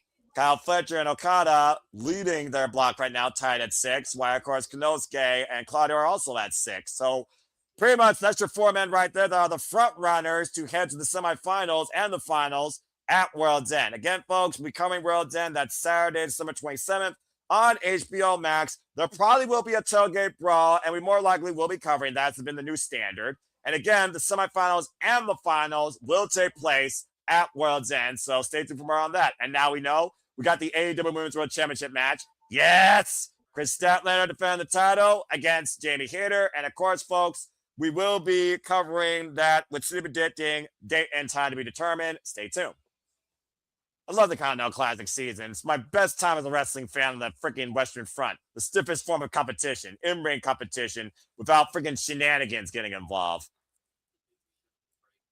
And again, if you want to follow me, yeah, well, that's up there. Go ahead. It's not about me. It's about professional wrestling. It's about my friends. Follow Regulars and J.D. Williams. Follow Walter Cruz. Follow Star Studios on the X. Follow Bag for Wrestling. That's Shout Out by Dash, our Canadian friend. Follow James Hebert, who's right now editing 2 years of Sash Niggins highlights probably as we speak at J. Hebert Side 95. Follow Rock and Ropes, DJ. Follow the Wrestling Collective. Follow everyone here at the Stipulable Studios. And just know that we are your one-stop spot for all coverage, analysis, reactions, and humor across all things wrestling. W fam, limited to WAW, TNA, NXT, ROH, NWW, GCW, JCW, HOG, and so much more to come. Boxing, UFC, and JJ, I just got the M&M commercial. But about to say, nice. When did you become Christopher Walken? I was about to say, when did Christopher Walken come here talking about UFC and MMA? That's your forte. I don't know. Anyway. He does exist. They do exist. And we exist right now in Cardiff Wells Virtually from the Utilita Arena as Blue League action continues with Claudio Castagnoli and Kenosuke Takeshita second ever, one-on-one encounter. Big boot as Claudio looks to avenge that loss against Okada in a draw in this very arena for the Continental Championship. Nick says, don't follow him. It's creepy. That's probably accurate. The dude is not steered. The dude is not wrapped up tight. And Kenosuke right now from 0 to 100 looking to fly over the top with the tope con hilo. But we appreciate him regardless. Back into Takeshita landing hard on Claudio and on the mats, following up that tilt-a-whirl brat breaker. That's not going to help in any way. No, probably not. And we just got the 10-minute call here as 10 minutes remain in this Continental Classic bout. And about an hour remains in this episode of Collision that started late. Well, fuck sports. That being said, Kenosuke Takeshita right now squaring up Claudio Castagnoli. Big boot in the corner. I honestly thought the first... Thunder Bomb coming! Damn it! Why do you even the get second excited? Blue Thunder Bomb that didn't get a pinfall here tonight, Noah. Shut the fuck up, JJ. At least I'm getting excited when somebody hits the Blue Thunder Bomb, man. Because I love that move and I want to see it succeed. Your blood pressure, Noah. Your blood pressure. Your blood pressure. Look, I love the move too. It's a beautiful maneuver, but until it starts consistently leading to 3 falls, I refuse to get excited for it. I'm still going to get excited for the giant swing, which doesn't lead to a pinfall, but can lead to disorientation. As right now, Claudio Sinikonosuke swinging across the world. They can hit I three believe- blues. What's crazy is I think Claudio's gotten more victories with the giant swing than the Blue Thunderbomb has. Shit. You could be in a last man standing match, Blue Thunderbomb somebody through 3 tables, and they'll still get up at 9. Fuck yeah. I'm going to remember that next time that actually happens, because that hasn't happened yet. It's Claudio right now is trying to submit Konosuke Takeshita, trapped in the sharpshooter. Maybe 9.5, 9 3/4, but still, they'll get up before the count of 10. Oh, that was a nice transition. Oh my God, Claudio! That was nice! Beautiful rollover to the middle of the ring into the crossface. Hell yeah. Yo! Don't sleep on the technical mastery of Claudio Castagnoli. Cover 2. Again, though, you let your body... Oh, man, uppercut cover 2. Count only. Sorry, no, I didn't mean to step on you. It's just transitional wrestling is my thing. That's what you're supposed to do. Again, for those that don't know, Walter Cruz is a huge, and I do mean huge, Bloody Techers fan / transitional wrestling fan. Probably as big as me or Jeff or JJ for that matter when it comes to the art forms known as pure wrestling. Takeshita right now, not even moving. Castagnoli, I don't think this is wise. I thought Moxley and him were going to be the first tie, but this might be the draw. Well, we're already over the 10-minute mark, as we heard Arcady mention earlier. And again, Castagnoli right now, I don't know if he wants Konosuke to bring his best strong style. Stopping the head of Konosuke. Again, look at Takeshita's eyes. This is gonna be the European uppercut versus the forearm. Yeah, I think you're correct here, and I don't know what's going to waver first. Fighting Spirit on full display here. Big forearm rock, Claudio. Didn't even grab the ropes. Uppercut receipt. Back and forth they go. The Bushido, the Fighting Spirit, the Tolkon that these men pride themselves on. Of course, Konosuke Takeshita disciplined out of the DDT dojo. Takeshita holding on right now and going north and south with these forearms. Caught with an uppercut, looking for the rolling elbow. Claudio's nuts. Why would you tell freaking Takeshita to bring it? Roll through. Pride of a wrestler, man. And again, right now, what in the hell? Trying to hoist up Claudio handstand up on the shoulder. Wow. Tombstone. No, that's not a tombstone, dude. That's a Hitokanashi! Dumpster driver! And again, he's going to power it over. Wheelbarrow suplex! Oh, I'm surprised he didn't bridge him and covered him. Again, how much that took out Konosuke, though? Claudio staggered. Flying elbow! That was like a fucking hidden blade! Cover! 2! No! Shout out to the bruv. Damn. You're saying, JJ? I just said kaping because somebody's notifications went off. I don't know how. The freaking site's on mute. So weird.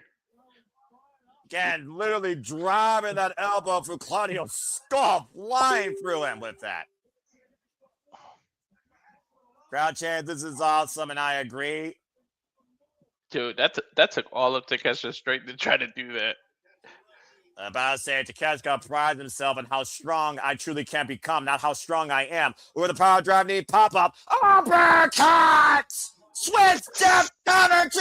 No! Oh, shit. I thought we he need Nick's wife on commentary. Right. Based off of the comments that he's making in the chat room. My wife, the amount of face-to-balls action is insane right now. And then look at that roll up that just happened right after you said that, JJ. Springboard uppercuts. I think the time's gonna run out, man. We talked about before the last match went 1 second under 20 minutes. Looking once again for the neutralizer. That by drop. Kyle lands on his feet. Big uppercut. Konosuke. Oh man, the elbow. What combo match live and hilarious. Get your ass up and hit that Falcon Arrow. Rain of Fire, whatever he calls it. Raging Fire. For Pete's sake, Walter, do your research, bro. I knew it had fire in it, damn it. Here. The back body drop. Claudio landing on his feet. runs to an uppercut. Konosuke answers with a vicious elbow for the discus, and instead both men collide with a lariat, both men down the middle. It's just a glorified freaking Falcon Arrow. All right. Well, at least it actually gets wins, unlike some people that do that move. Bryce Ransbury starting his jumping 10 count here. Crowd to their feet, chanting, "This is awesome." And Konosuke and Claudio eye to eye with each other. Looks like both men are finally starting to rise off the mat here. Big elbow. I'm not even sure how much these two have left. Might have emptied the gas tank there. Big uppercut. And again, Claudio, to your point, Walter, trying to rebound from that loss against Mezcal Dorada last week. While Konosuke the captain is going to continue his streak. We saw the Protostar streak broken on Wednesday. Just more and more shots. Back and forth we go. Close range combat. Oh, wow. Claudio. They both look exhausted. Would you be at this point? I'm exhausted watching it, shit. I'm never exhausted watching shit like this. This is the stuff that keeps me awake. Other stuff, it's bathroom break. That being said, but I'm still on screen doing this stuff as it is for whatever. Whoa, big elbow as both men are on the apron. What's again, the time? Oh, man, I gotta start doing. You told me to start putting little stopwatches on these matches. I believe we got less than a minute left, by the way, in case you all didn't hear our Katie. And right now, Claudio and Konosuke, or was it less than a minute that Claudio had left against Jon Moxley? And that's what they're referring to, because that actually was pretty close to a draw, believe it or not. Both men, big boot, both men on the apron, still going after each other. Oh, and both men with a boot and fall to the floor. Crumbling down to the floor. Well, when it comes crashing down, it hurts inside. Both men very equally matched here. Big elbow again. Neither of these men just literally wavering their position. They're literally walking into each other's strikes. Big boot turns Konosuke sideways. Konosuke answers with a boot of his own. Follow up. Rocking Claudio. Getting 3 of those big kicks in. Irish whip. Big Irish whip on the roll. Oh, man, a rebound with the boot off the barricade. Oh, my God. There's no way they're going to end this match. It's going to draw. Well, it might end in a draw via 10 count because Bryce is back in the ring starting his 10 count right now.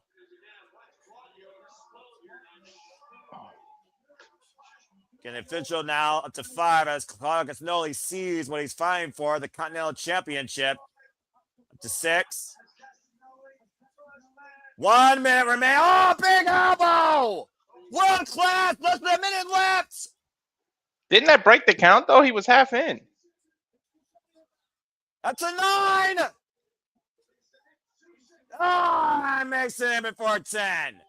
Konosuke, bang, power drive knee, cover, hit the front leg, no! Konosuke needs to stay on the attack if he wants those 3 points. There's less than a minute left. He's blaming the ref. Going for a raging fire. Claudio, counter, look at Konosuke. What the fuck? Neutralizer.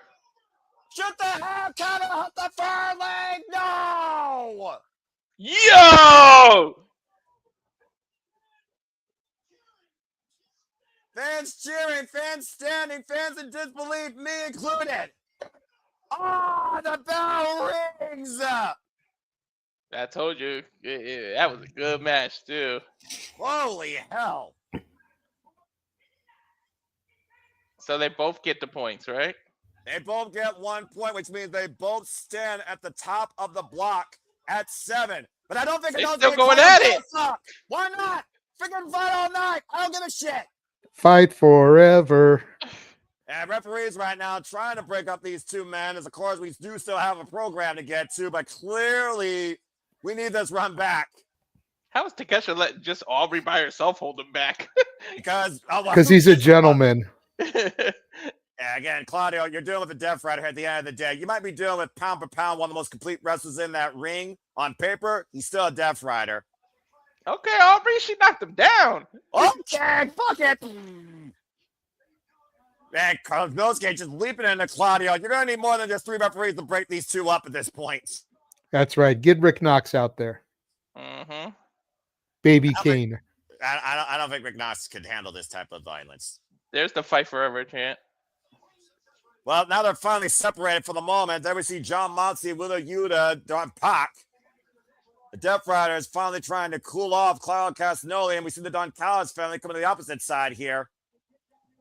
Well, either way, folks, Castagnoli and the Catch and Claudio Castagnoli both get 1 point. This match is a 20-minute draw. Damn, I wouldn't have minded if that was the main event. You mean Could have both. been. Silicon Knight, Kevin Knight versus Spiel Mike Bailey, and Mark Briscoe versus, of course, Daniel Garcia. Speaking of which, let's go backstage to Jet Speed, preparing for the one-on-one match. That was fucking epic.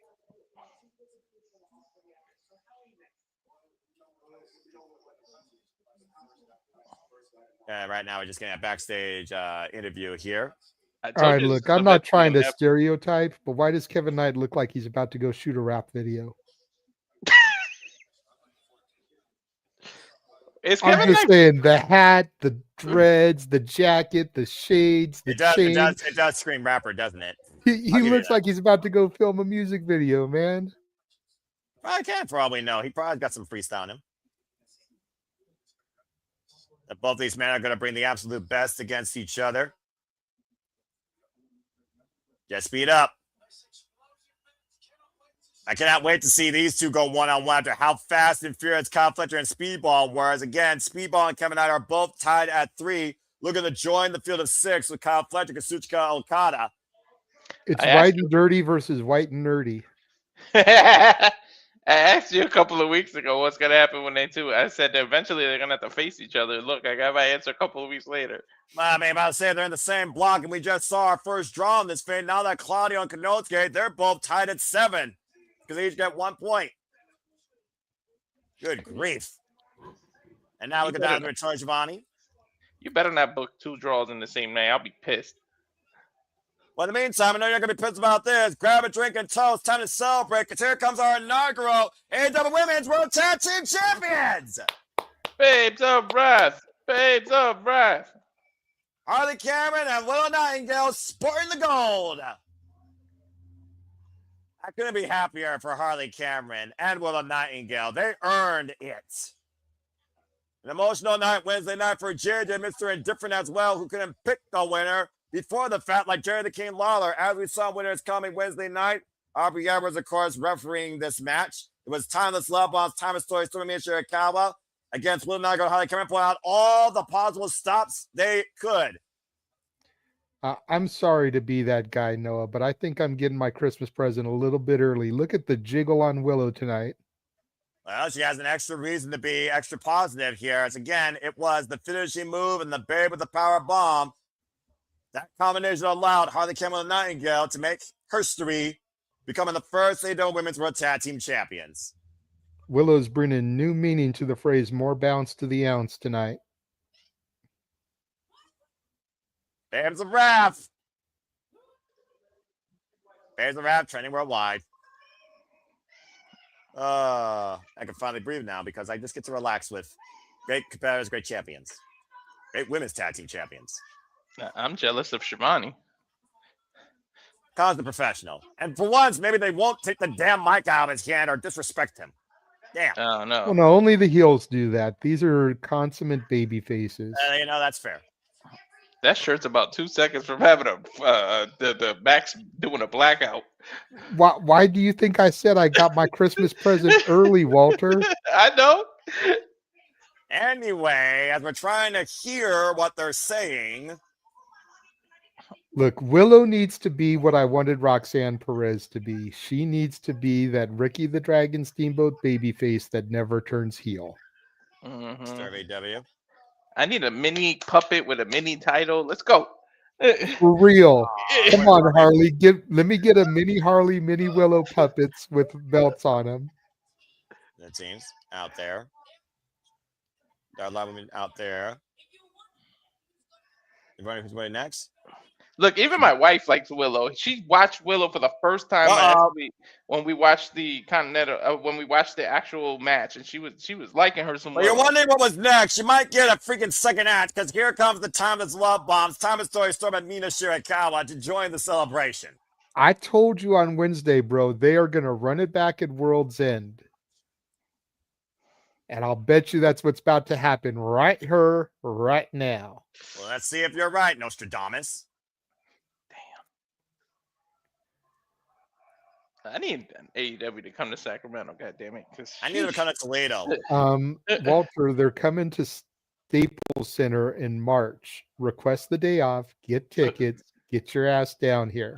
I know. That's just like... And they'll probably do Dynamite Collision either in the Bay Area or like Anaheim, San Diego coming out of it. Oh, if it's a Dynamite, I don't need to ask for the day off. I have Wednesdays off. But would you rather go to a Dynamite or a pay-per-view? True. Some Dynamites are like pay-per-views, though, especially when they come to Cleveland. I could witness that. And AEW is a lot more affordable. Amen. My lover and I, Tony. My lover and I. Didn't I get Come on! Come on! Lingerie lesbian match! Shut the fuck up, Walter! Tony's damn sure in the lingerie already. Oh, God, I'm surrounded by idiots. Then again, and you would have it no other way. Don't even start trying to give me any bullshit. You know what? I'm Joey Styles, freaking New Japan Pro Wrestling by myself. Wait a second. Why? You don't even you're Joey Styles, and me and Walter are Joel Gertner. I don't know how he survived. Well, here comes Party God damn it. I do like the outfit, though. That's kind of cool what she's wearing. Here comes Ebenezer Grinch. Well, at least she lost to Kris Statlander, and she lost to Red Velvet, so there's that. But yes, folks, Mercedes Moné's on the screen. I wouldn't mind Mina beating her for the TBS title either. Don't forget, the last time that her and Mina were in the ring, she took Mina's gold. And we've also seen... Shut up! Mercedes, shut up! Thank you, Mina. Go away. Go away. Go away. Don't tell me she found a partner. Please don't tell me this. I mean, the last time she had a partner, it didn't work out so well. I'm just saying.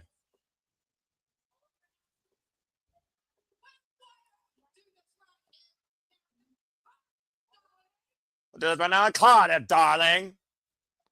Last time she had a partner that actually worked out good for her, it was Naomi. Mm-hmm. So they walked away from it. And one of them became the world champion of their respective company. The other one is only secondary champion. Did not figure about there's 4 of us. And there's less of you. You ain't got no friends. Oh! Or fans. A little laughing. See how doesn't need any friends. But I will bring a team of killers this Wednesday in Manchester. Oh, she's probably gonna bring some CMLL people, some. Dude, she should have a partner from each company she owns a title in.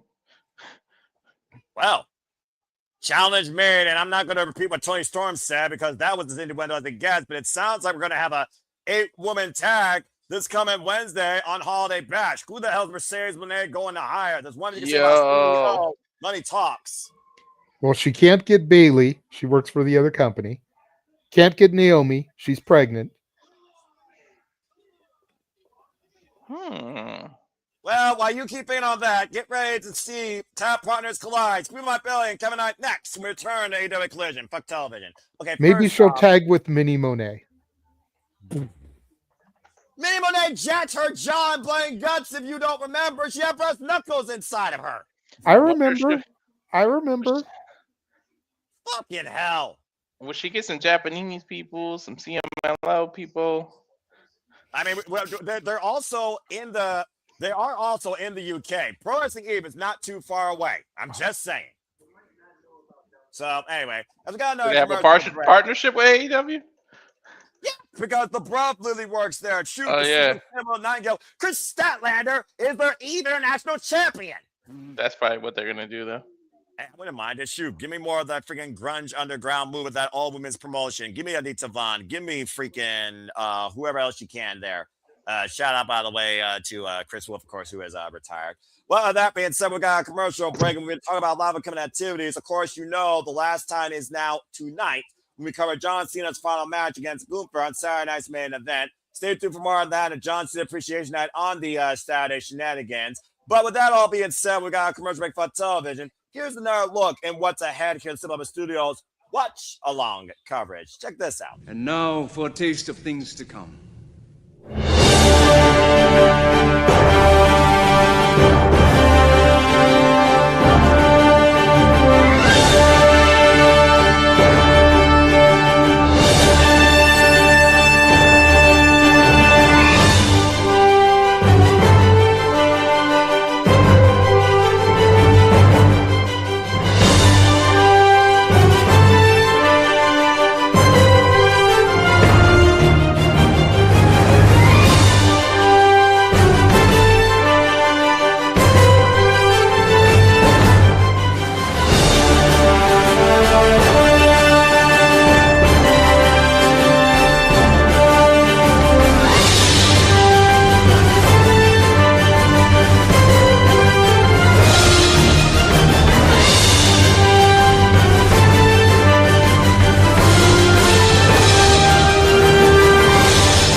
And truly here at the Super Reliable Studios, we truly encompass, embrace, celebrate, engage, analyze, criticize, pontificate, and book upon all the wrestling. And welcome back to the AEW Collision where it's coming to go backstage with Ricochet, the AEW inaugural national champion. With 2 defenses so far against Sonic Castle and Ring of Honor, and it's Austin on Collision, ironically enough, on back-to-back days. I don't know if you noticed in the trailer the graphic for Defy Wrestling. There's one reason that I added that show to the card. I was about to ask you why. Steve Borden Jr. For those that don't know, that is the, how do I put that so politely, JJ? Oh, yeah, that's the son of Sting.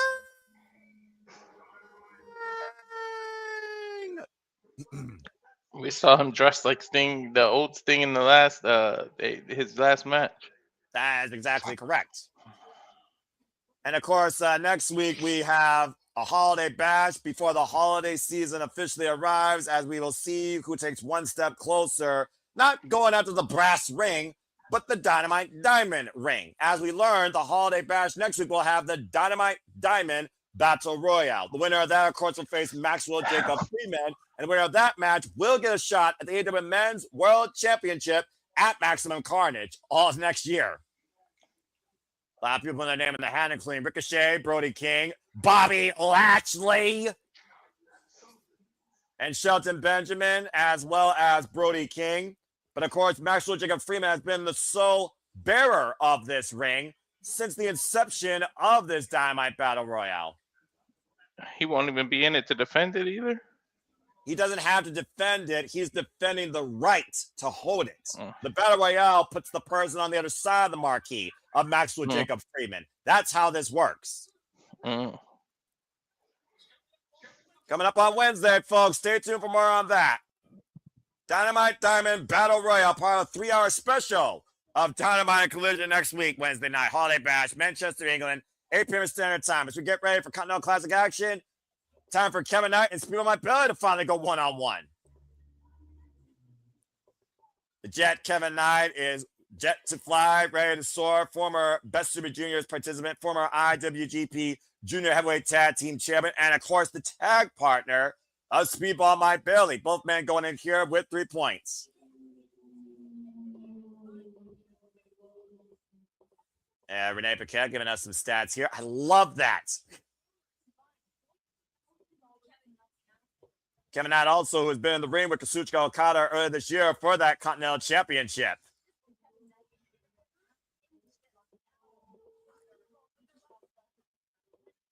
The last encounter in 2023, as Renee just echoed, this is their third one-on-one encounter. I love that eccentric sports analysis feels from Renee Paquette. That's awesome. She's doing her best Stat Boy impression. And it's working. It's working, in my opinion. Speedball Mike Bailey with 3 points, as I said, tied with Kevin Knight, also at 3, as again, JJ Crow at the Speedball Mike Bailey beat the Protostar Kyle Fletcher this past Wednesday on Dynamite. Winner is coming. Okay, can you please just stop rubbing it in? No. Gold League match action here. Bell rings around the way. For this contest, RPM, where it's again, folks, the rules for the Continental Classic. This crowd is fucking fired up, and I love it. 20-minute silent, 3 points for a win, 1 point for a draw. Everyone is banned from ringside. If anyone gets involved, they are fired from AEW. Now, as this will start with some sportsmanship, Walter, I would think. Yeah, I would assume, but you know what they say about assuming. Yeah, definition to make an ass out of you and me. Go ahead and put up the graphic again. And again, mutual handshake there. There you, of course, see the handshake right there. And fight! A roll up by Kevin Knight. It's a quick 2 count. And again, don't blink, folks. Schoolboy 2 for Speedball. But for the PK, steady moonsault. These two men know each other so damn well, being tag team partners since April, of course. Previous challenges for the AEW Tag Team Champions twice. Went for the flying lariat. Mitchell's escape. Whoa! Wow.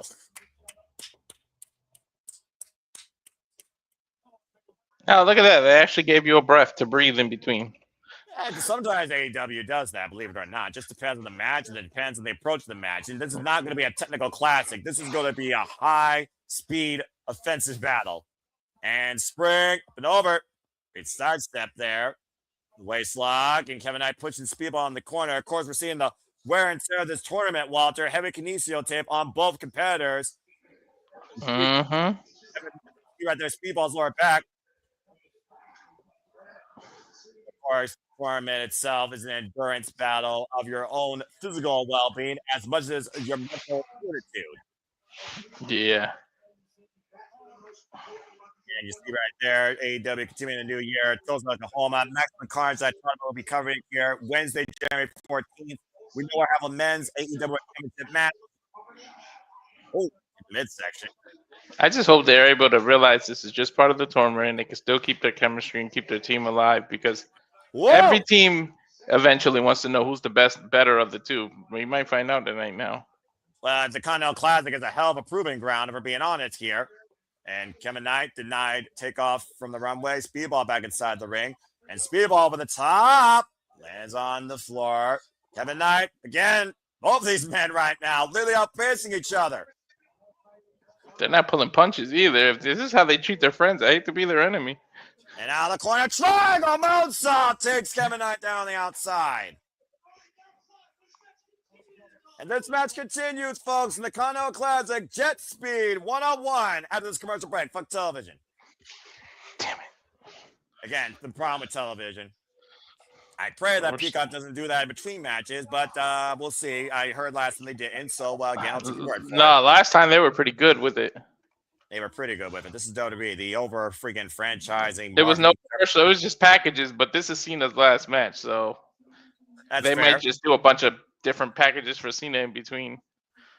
I'm about to say, there's going to be more than enough thank you Cena tributes with the Saturday shenanigans unfold at rumor possibly 11 p.m. standard time. For all we know, it might take later than that. If what they're saying is true, they're going to go further and deeper and longer with these matches on Saturday night's main event. That will be a freaking first. So we'll see what happens. Again, folks, Saturday's main event. Stay tuned. We'll be covering, of course, in Survivor Studios. We have Ultimate Femi versus Cody Rhodes, So Ruka versus Bailey, Leon Slater and Javon Evans taking on Dragon Lee and AJ Styles. And our main event, yes, it is the main event, as heard on Pat McAfee's podcast from the man himself. John Cena's last match, John Cena versus Gunther. Gunther, who won the last time is now tournament. And apparently more surprises in store as well. And to your point, though, it seems like the story of tag team wrestling, men or women-wise, more so women in WWE, who's the Mario Jannetty versus Shawn Michaels? Unless you just pair two single stars together for a short period of time and see how long that goes. It's kind of a ridiculous trope. Freaking unacclaimed Matt Cass and Ebony Bowen's been stuck in mid-card because they can't get out of each other's damn heads. Mm-hmm. I guess both of them are going to be in the Dynamite Battle Royale next week, though. So, again, we'll see if that actually leads to anything. Probably not, though, if I'm being perfectly honest here. We'll see. Yeah, right. And again, still to come tonight, Mark Briscoe defending the TNT title against Daniel Garcia. Oh, man, that was a hell of a match, though, with Kenosi Takeshita and Claudio Castagnoli. Sheesh. Anyway. Lone Star here in the chat again. Shout out to everybody that's watching on the X or on the social medias or on our channels. Again, thank you so much. Please let us grab a comment and tell a friend. Again, you want to dictate the conversation, you could always super chat or pay by the patch. As simple as that. And we hope that you're enjoying the coverage, the analysis, and the fair takes from open-minded people, proprietors, viewers, consumers of all things professional wrestling. Probably no more than me, though, considering I watch everything. Shout out, by the way, to New Japan Pro Wrestling, as, of course, the World Tag League is wrapping up. And, of course, Stardom prepares for Dream Queendom, where Saya Kamatari will defend the World of Stardom Championship against Ano Sarai, and so much more. I wonder who was going to go after the Wonder Stardom Championship since Starlight Kid lost it, or is she going to get a rematch? Still say Hazuki should have it, damn it! Anyway, that's a whole different conversation. Hazuki should be champion. And want Hazuki to succeed. And we're back here against Jet Speed. Kevin Knight's moving my belly here in the Gold League action. AEW Collision winner is coming. Capacity crowd in Cardiff, Wales, taking AEW in the, I imagine, in their part, the evening. Up on the top rope! Good Lord. Soaring off the top with a flying clothesline, wiping Speedball out. In 20 minutes, and we already saw our first draw in the tournament tonight with Claudio Castagnoli and Kenosuke Takeshita, surpassing their previous longest bout that went 19 minutes and 59 seconds. Giving 9 speed on my belly again. Tag partners since April. First time facing charge in 2023. In singles action, drop face first. Catches the boot though. Oh man, ends the spinning Sobot. Puts Kevin Knight up on the top rope, possibly looking for that flamingo driver. Kevin Knight, great awareness with the point of the elbow to the head. Knife edge chop. And Speedball and Kevin Knight right now, eye to eye in the corner. What the hell is going to happen here? Here we go, and caught it. Oh! Down goes Kevin Knight with a messy Rana. Tried to block him, was unable to. Now looking for the Tenille King. Kevin Knight gets out of the way of oncoming traffic. Speedball looking for the double knees, and whoa! Beautiful leaping ability by Kevin Knight, taking Speedball out of the corner with the first sign of the fall delay DDT. And the cover by Kevin Knight gets a 2 count only. Driving Speedball's head into the mat. Yeah, think about it again. Talk about how tag teams break down, but how strong tag teams become knowing each other's playbooks based on how long they work together. That's fair. And Kevin Knight right now looking to source. People might be on the drop zone. Speedball quick on his feet. Judgment, it's a Guri, and I think not the cameraman almost there. Kevin Knight almost taking out the cameraman, laying on the apron, swooping the leg by Speedball. And Speedball scouting Kevin. Uh-oh. And JJ, we saw Kyle Fletcher in this position. Oh, God. Revolution knees on the apron. Connected flush with Kevin Knight's sternum. And right now, Speedball again, still framing his lower back. So to follow up, and Kevin Knight stirring as well. Compared to how fast and furious Wednesday's match was, I'm surprised how much more slow an approach this match is. Bro, I thought you wouldn't even be able to do commentary because you wouldn't keep up. They don't jinx surprised it. The hell out of me.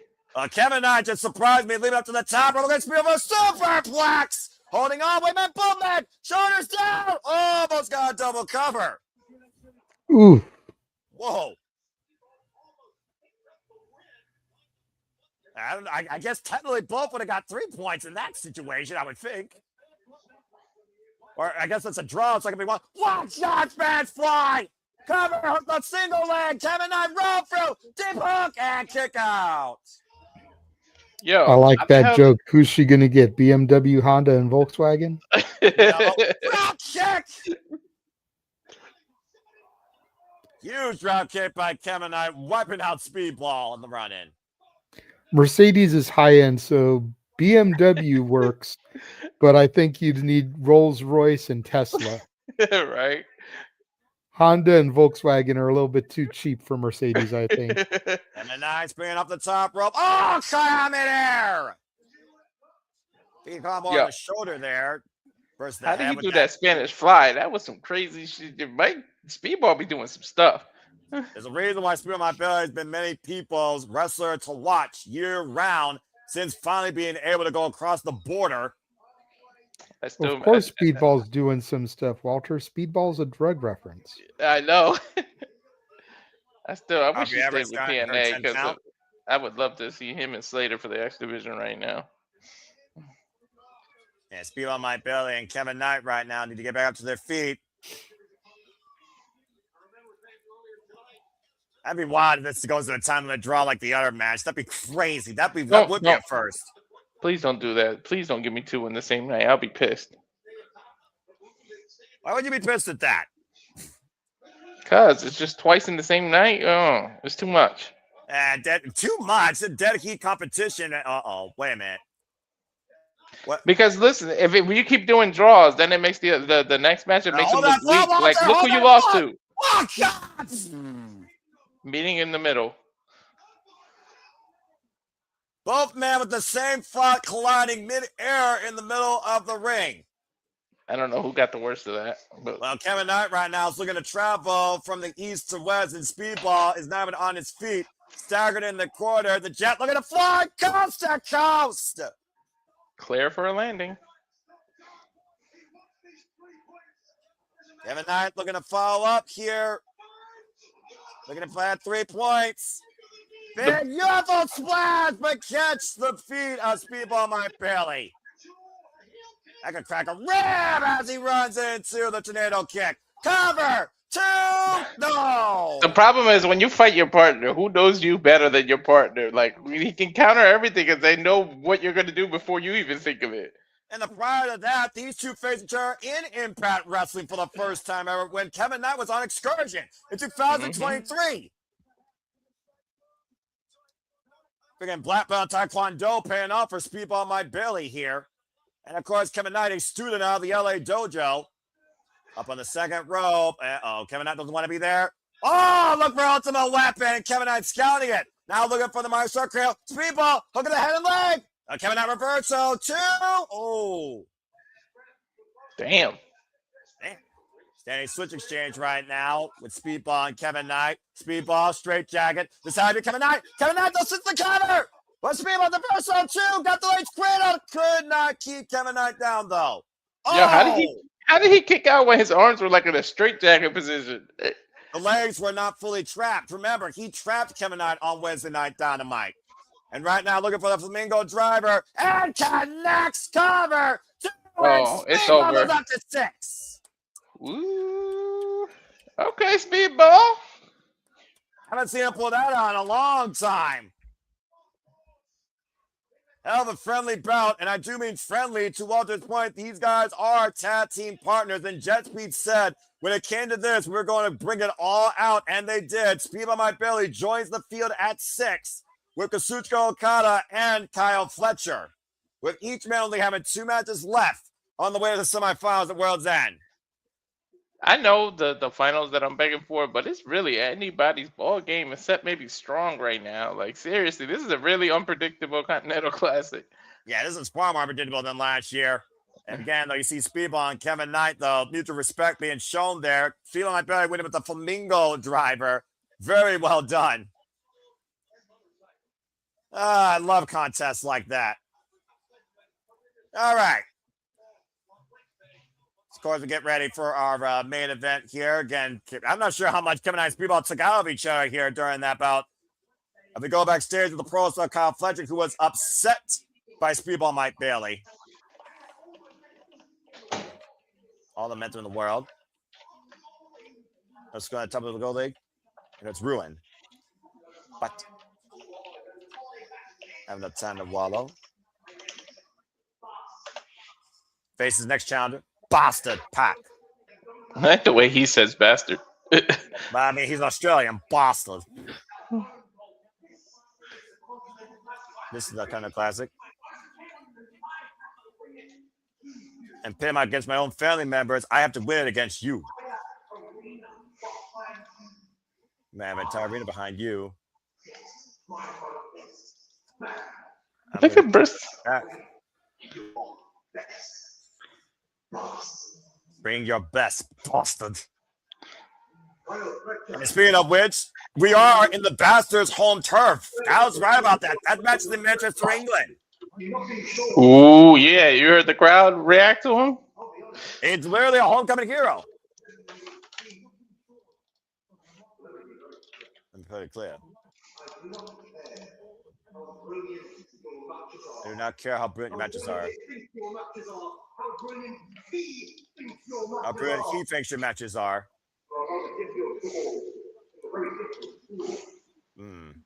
Nothing.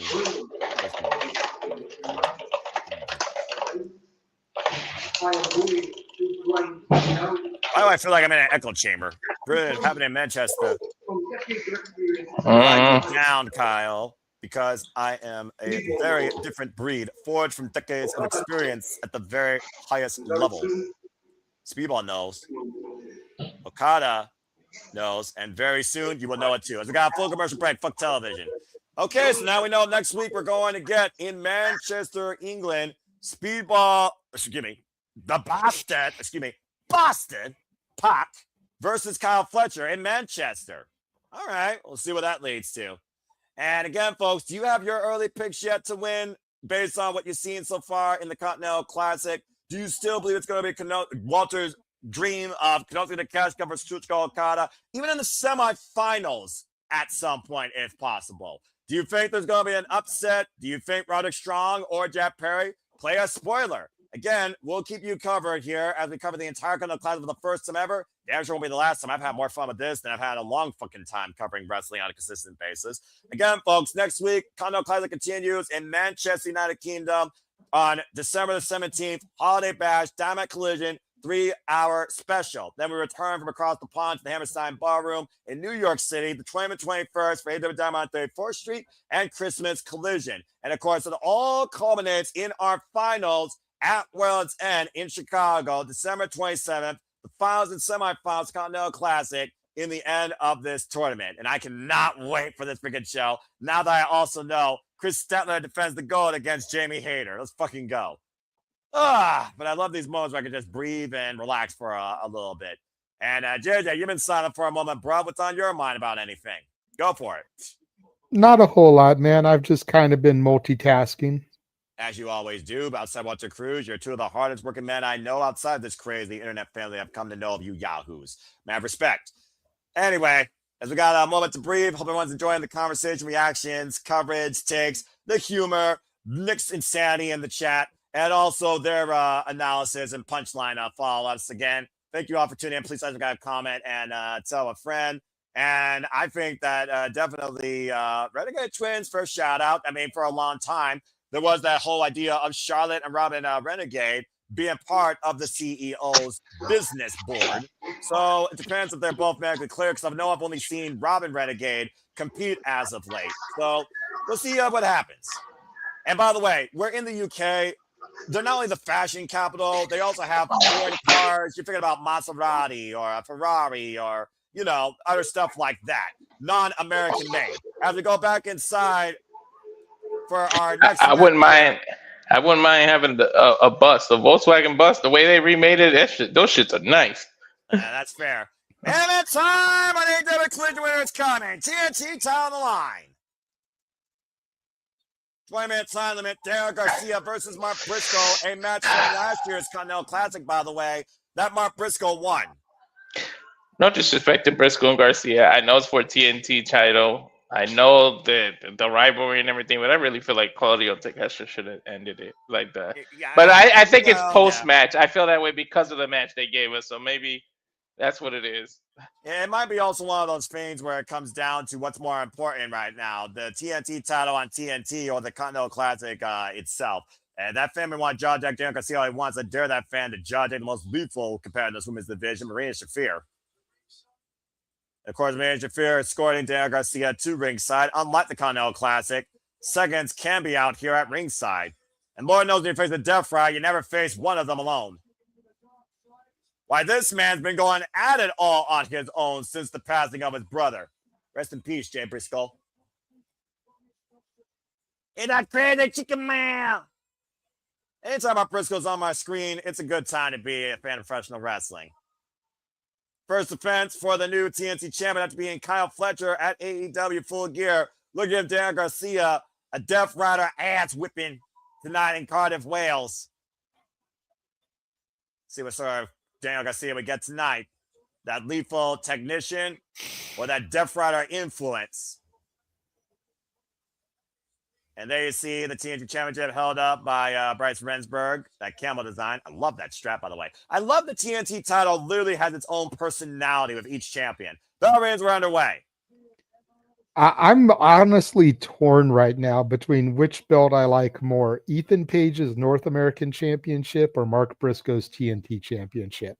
Well, one's all about fortune combat. The other one is for a country that's part of North America. So it feels, TNT's more, open, while, of course, Canada is Canada. Canada's not America. Canada's not Mexico. But even Page is from Canada. So, in hindsight. I kind of like TNT's I like the North American. If I had a choice and I could afford either one, I would pick the North American. But to be honest, the TNT is probably cheaper. Yeah, I don't know. AEW title belts run kind of pricey. Have you ever seen one of their world title replicas? About to say. No, $500 too? Like $650, $700. You also got to consider they don't have a ton of different versions of those belts. And it's also on ProWrestlingTees.com or AEW Shop. I have a shop here again. Marina Shafir. I wonder what she's done to prepare Daniel Garcia for this match. Up and over, Daniel Garcia lands on his feet, the waist like a plait. Again, Daniel Garcia, former TNT champion, beat Hollywood Elite Jack Perry for that title last year at Full Gear before losing it to Adam Cole earlier this year at Dynasty. Oh! Big right hand.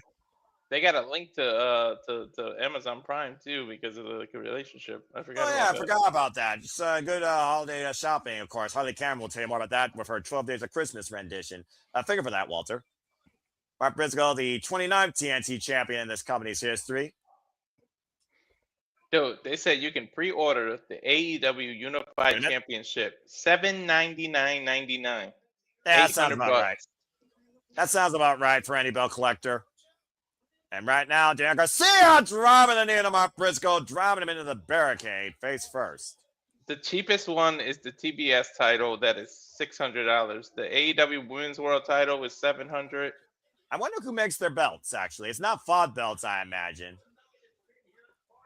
I'm curious. The TNT is $600. Walter Cruz, you might as well just put a freaking stat in the chat about all of that, or a freaking banner. Buy this belt. Buy this belt. Go buy yourself something that worth $1 million. Speaking of $1 million, Omega and the Young Bucks in a $1 million trios match. That's $750,000 pounds, by the way, folks. 750,000 pounds, just to put that in perspective. And the Holiday Bash has an 8-woman tag with the tag team champions with Thomas Love Bombs taking on. Oh shit! Well, I guess Mercedes Moné got some hired help. Marina Shafir, Megan Payne, and Athena. And the Continental Classic will continue with Mascara Dorada taking on freshly squeezed Orange Cassidy. And we also know that TR will defend the WWE Tag Team Championships against the Bang Bang Gang. And John Moxley will go one-on-one against Roderick Strong in Continental Classic Blue League action. The Holiday Bash bringing all the stops out. And you see Marina Shafir right now trying to play distraction. Meanwhile, Mark Briscoe Oh, wait a minute. Mark Briscoe took it side of Daniel Garcia, who went after the leg. A huge man found a way here. Daniel Garcia just clubbing away against Mark Briscoe in between the apron. Jeez. I think it took 4 times losing to John Moxley for Daniel Garcia to realize I shouldn't be in this for the fans. I need to be taking this more seriously, apparently. Swing a net breaker. Need a different mentality. And this TNT Championship will continue, folks. Wrestle Quiet Picture in Picture or full commercial on Max. Fuck television. I guess, money talks. Mercedes Moné hired freaking Athena, Maria Shafir, and Megan Bayne. Truth be told, Athena, Mercedes Moné, they were a tag team. Loss.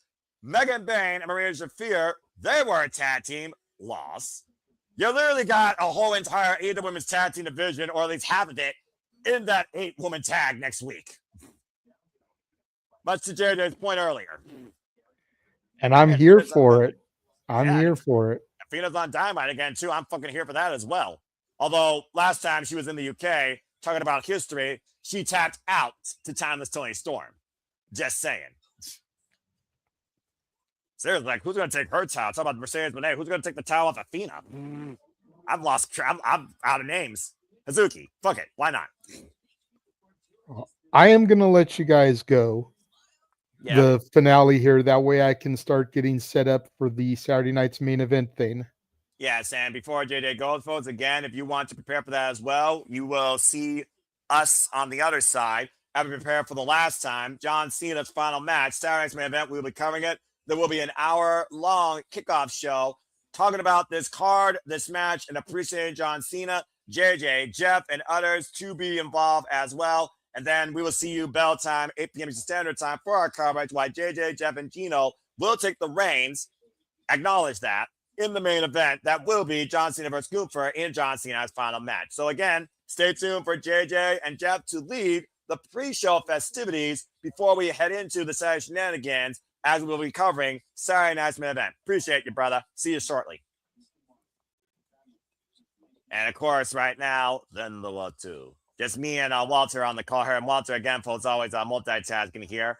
I do think Mark Briscoe, though, is trying to bring out the best in Daniel Garcia, and his best is what he used to be. But we saw what happened when him and Daddy Magic had a fallout, and he literally bludgeoned Daddy Magic, Matt Menard. Of course, Matt Menard came back, though, and cost him at that Casino Gauntlet match at Full Gear. So I'm curious how far these two are going to go in this encounter. Oh, man. Who do you all think should be the next TNT champion, or who should be the next challenger? What have you thought about Daniel Garcia's decision as of late? If Maria Shafir was going to tell Daniel Garcia one thing, what should she tell Daniel Garcia? Let your mind wander and let your thoughts be known also in the chat.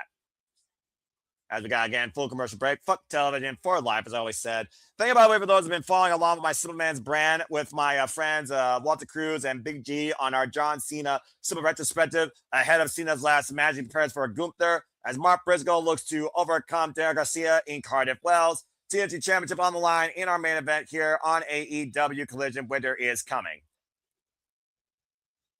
Of course, Daniel Garcia, as I said, held that title literally at this time a year ago. He was the TNT champion in last year's Continental Classic.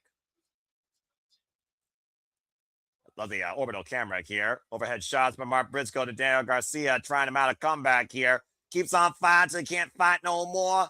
And then he still keeps fighting. The Irish whip. Mark Briscoe slips up from underneath Garcia. Garcia runs into a forearm smash by a flying Briscoe. Knife edge chop.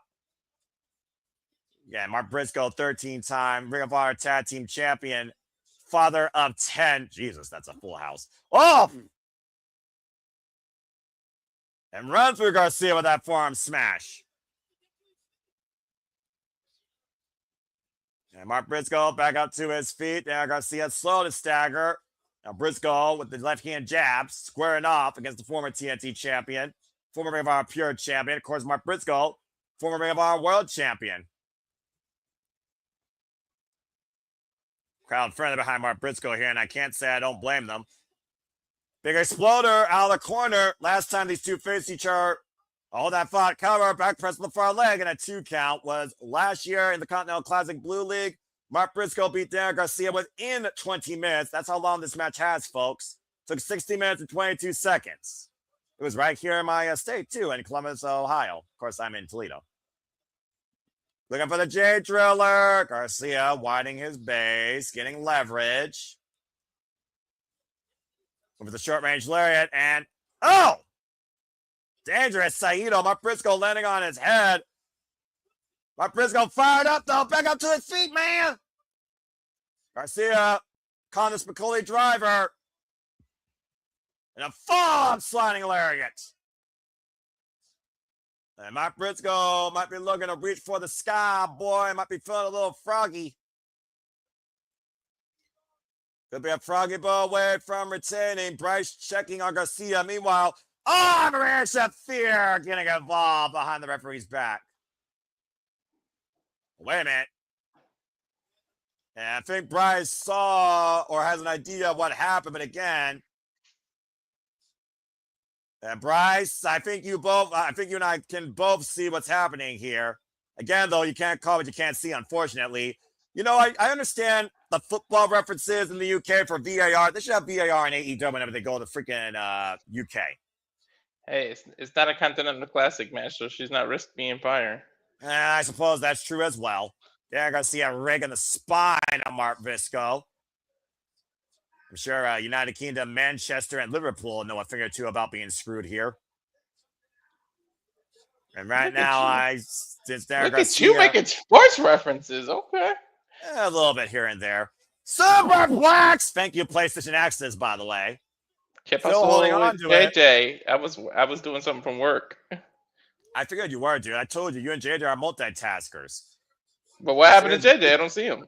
He's preparing the Saturday night's main event stream that will be starting at the top of the hour with a pre-show honoring John Cena and hyping up the card.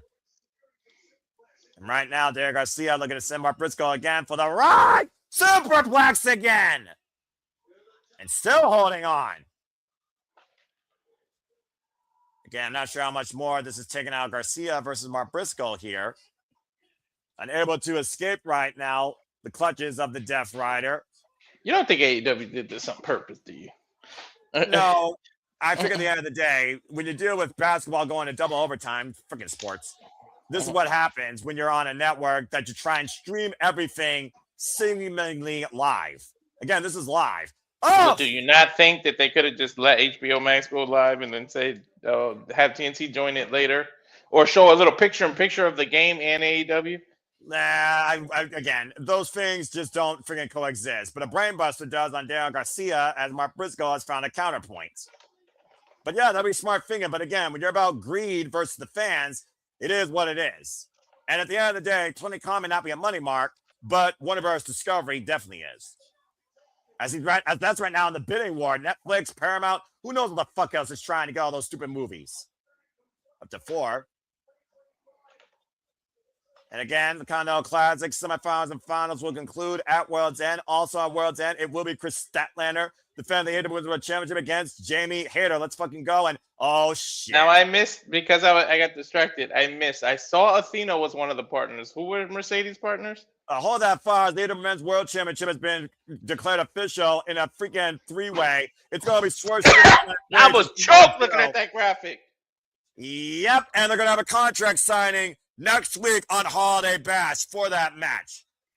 As Maria Shafir, Megan Bain, and Athena will team Mercedes Monet to take on the Timeless Love Bombs and the Bears of Wrath next week on Dynamite. That was bad timing. I'm trying to take a sip of this. Oh my God, I almost spit it out when I saw that graphic. Yeah, about to say, you almost choked on your own freaking merit. That's swing and a miss. And Mark Briscoe and Darren Garcia right now squaring up here. Big forearm exchange. Just teeing off here. Oh, man. This is open strike. Open forearm right now to the chest of Garcia, lining up Red Death off the ropes. Runs to a boot. You could write it in the private chat. I know I saw Athena as one of them. Open palm strikes. Athena, Megan Bain, Marina Shafir. And right now, the chop and oh man! Yeah, that's a Briscoe running through Garcia. You probably will find it on AEW's X Vaulter, for being perfectly honest. But again, it's basically one half of the AEW Women's Tag Team division in that 8-woman tag team match.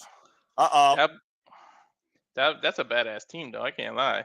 Yeah, I'm about to say money talks. And Shafir holding on the ankle and caught red-handed. Yep, she gone. Bye, baby. Right says ejected. The problem. Wait, somebody's behind him. What are you talking about? I don't know. I thought I saw Oh, wait a somebody minute. running. Yeah. I was with a unit. God, I love blow the uprights. Dude, I thought his hair was a mask. It might as well been. Meanwhile, pile driver. Oh, give me a fucking break. 1, 2, 3. Oh, shit. He kicked out. Thank Christ. Ain't no way he losing the title that bad. I'm about to say, for a low blow from that freaking reject. And now Garcia hammering elbows, shades of the Blackpool Combat Club, just trying to wear out Mark Briscoe. Relentless assault here by the Death Rider. Go figure. And again, Mark Briscoe unable to even defend himself at this point. That's Garcia steps through. Oh, Briscoe captures the head. Inside cradle. 2 count only. Up and around. Gets the midsection. Swing and a miss. Mark Briscoe hanging up there. Garcia. Jag Driller. Cover. 2. That's how you get it done, boy. Oh, yeah. Mark Briscoe still the face of TNT. Mark Briscoe overcoming the odds and Death Rider tomfoolery tonight. It's